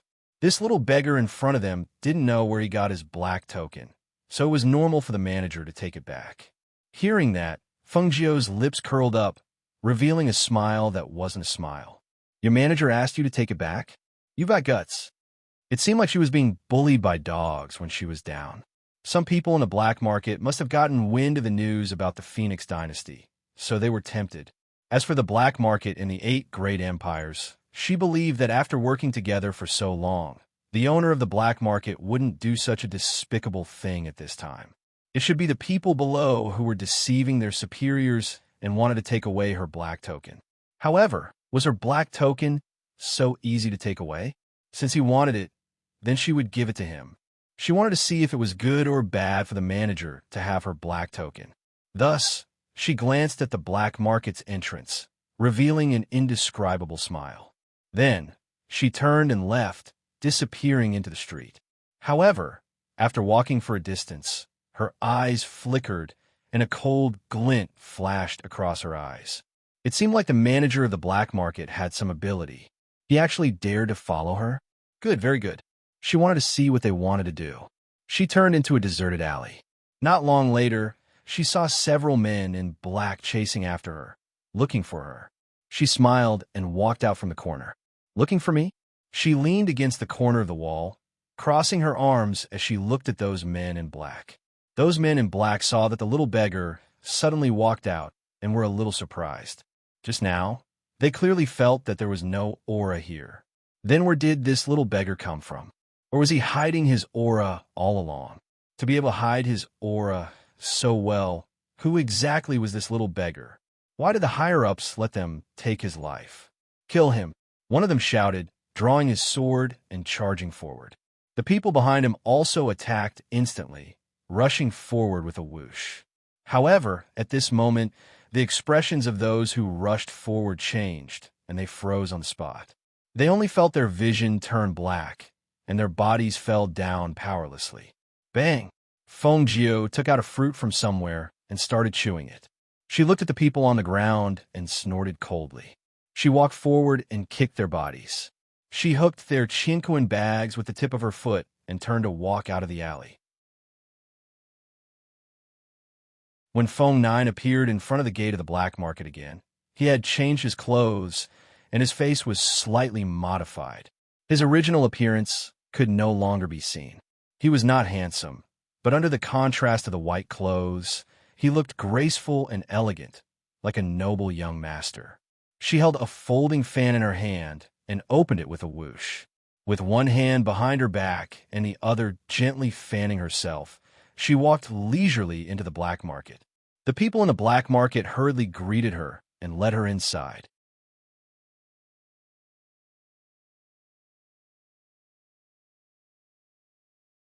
Chapter 1695. Young Master, you look unfamiliar. Is this your first time here? The manager asked. Feng Jiu glanced at him. You are... Oh, I forgot to introduce myself. My surname is Sun, and I'm the manager of the black market. Young Master, you can call me Manager Sunday. He smiled and sized up the young master in white in front of him. So it's Manager Sunday. Feng Jiu glanced at him with a half smile. I'm not from here. I heard that the black market has things that the outside world doesn't have. Even elixirs can be collected in large quantities in a day. Therefore, I'd like to discuss business with Manager Sunday. Hearing this, Manager Sun's eyes flashed. Oh, young master, you're a medicine merchant? Feng Jiu's lips curled. Why? Do you think the black market is picky when doing business? How could that be? Young master, this way please. Manager Sun smiled and gestured for him to enter. Under Manager Sun's lead, Feng Jiu entered. After sitting down, she took out a list. These are the elixirs I want. Manager Sun, see if you can help me gather them by tomorrow. She paused and smiled. As long as the elixirs are gathered, Manager Sun will naturally receive all the benefits. Hearing this, Manager Sun smiled and took a look. He was slightly surprised. You want so much? And they're not ordinary elixirs. Young master, the cost of these elixirs will be a huge sum of money. What he meant was, can you take out so much money? Manager Sun, don't worry. I can still afford this amount of money. As she spoke, she turned her hand and took out a crystal. This is a supreme grade crystal. Consider it a small reward from Manager Sunday. Once the matter is settled, the rest is more important. Looking at the dazzling supreme grade crystal, Manager Sun's heart skipped a beat. He concluded that this person must be the son of an aristocratic family. Otherwise, it would be impossible for him to have such a top-grade crystal stone. It should be known that the price of such a top-grade crystal stone was not cheap, but he actually gave it to him as a gift. It was obvious that his family was rich. All right, young master doesn't need to worry. I will definitely be able to prepare all the spirit herbs tonight and wait for young master to collect them tomorrow. However, he smiled and said, young master should also prepare some funds when you return. After all, there's so many spirit herbs. If we can't pay for them, we won't be able to hand them over to young master. I know. Manager Sun, don't worry. She flicked her robe and stood up. Then I'll have to trouble Manager Sun to help me settle this as soon as possible. Tomorrow morning, I'll bring the money for the medicine over. All right, leave it to me. Manager's son couldn't help but have an excited smile on his face when he thought about the big business deal he had just made. He was prepared to personally send the white-clothed man out, but unexpectedly, the white-clothed man stopped when he reached the battle arena. Young master, could it be that you're also interested in this challenge? Manager's son asked with a smile. He also stopped and looked at the two people fighting on the stage. It's quite fun. She rubbed her fists and said to Manager's son, Manager's son, you don't have to follow me. I want to go down and play a few rounds. You could go do your own thing. I see. All right, then I'll get someone to entertain you. Manager's son waved his hand and called another person over. After giving a few instructions, he bid farewell to Fengjiu and turned to do other things.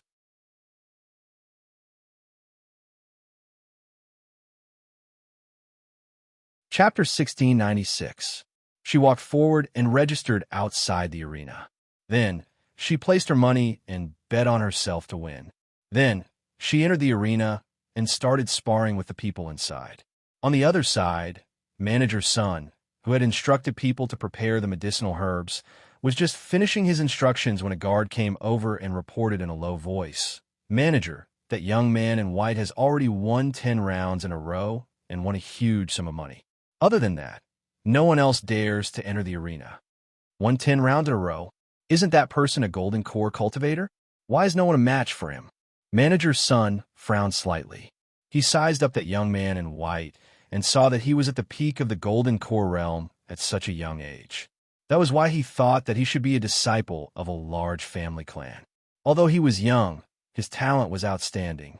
However, in the arena, how could no one be a match for him at the peak of the golden core realm? That young man in white's movement technique is strange. He didn't hit his subordinates too hard. However, every one of them was knocked out in less than 3 moves. Hearing this, Manager's son turned and walked towards the arena, intending to take a look himself. However, before he reached the arena, he saw the white-clothed young man walk out of the arena with a flick of his robe.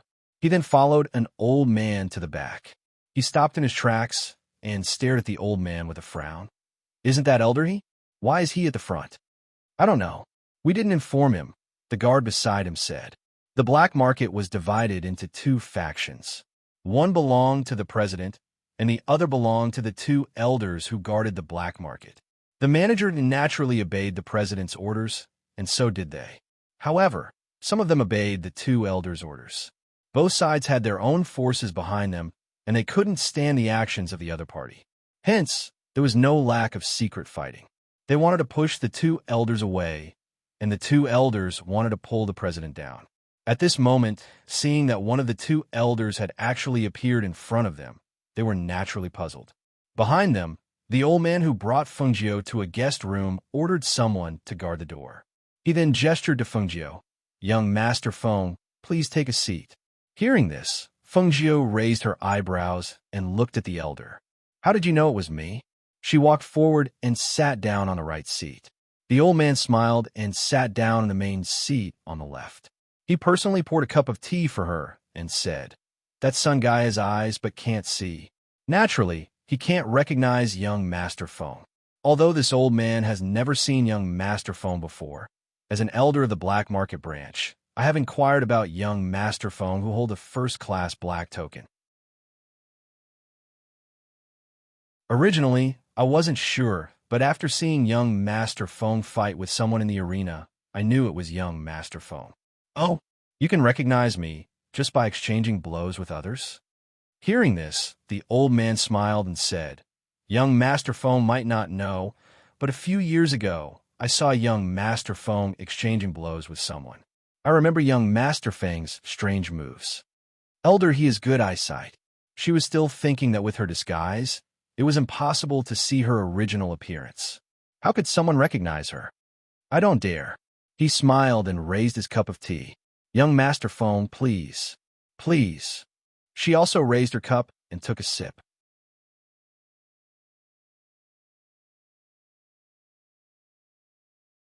Chapter 1697. As an elder of the black market, even if it was just a branch elder, he knew how powerful the ghost doctor's name was these few years.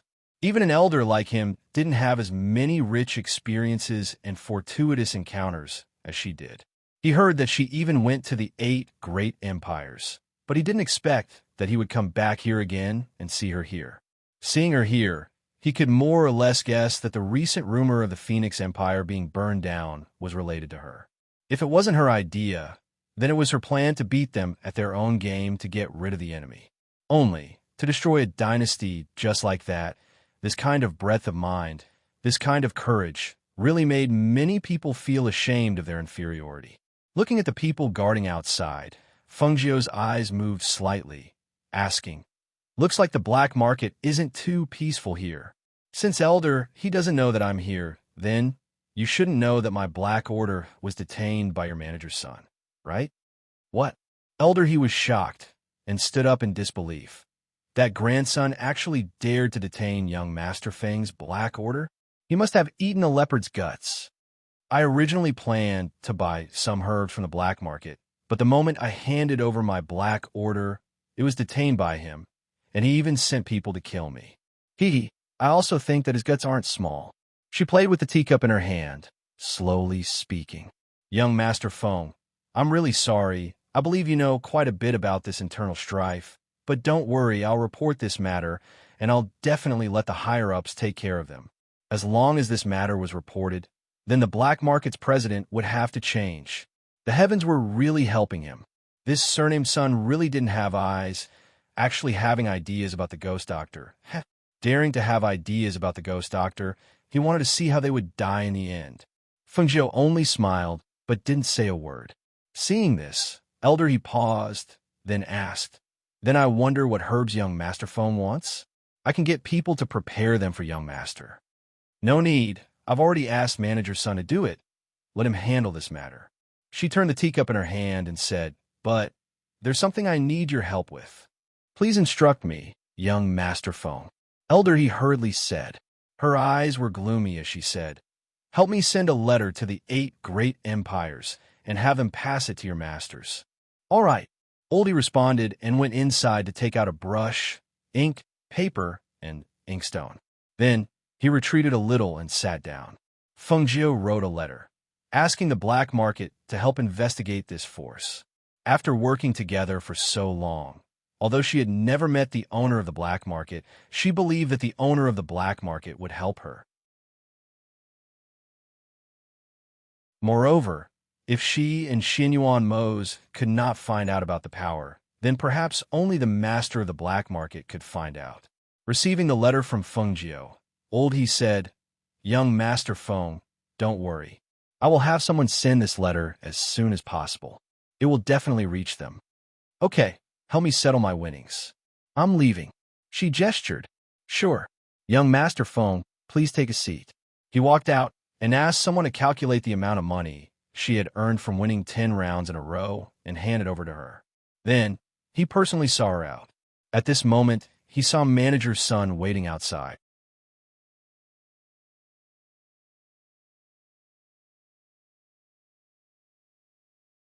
Chapter 1698. What do you mean by receiving your guests? Oldie snorted. "The guests here are all from the black market. I happened to be free and saw that this young master's skills were extraordinary. But before he could do anything, so I chatted with him for a while and drank a cup of tea. You dare to follow me with this kind of skill? Do I need your permission?" She coldly snorted. "I wouldn't dare. Her red You're the mayor of the black market." And she stepped on the wind and headed towards the black market. He said in a strange tone. Then looked at Fengjiu, who was standing leisurely with his hands behind his back. She headed straight for the black market's medicine pavilion. "I heard that you one day's time was enough for Manager's son. I came especially to congratulate medicinal ingredients. Did they pay for When she saw the person guarding the medicine pavilion, as Fengjiu said, he looked at Manager's son, feeling the movement of the wind. Manager's son, she directly grabbed the things I wanted medicinal powder. I hope that tomorrow's trip will letting the medicinal powder drift in the air with the night wind. I will prepare it for you in the backyard of the black market." As he spoke, he personally was talking to another elder about out of the corner of his eye. Dr. He saw that Oldie did not tuning into the warrior. So he asked, "YouTube young master, don't forget we have already made such a big deal and join us on this journey. But we don't even know to catch the most captivating This seems Fengjiu, who had already walked to the entrance of the black market, stopped and glanced at him with a faint smile.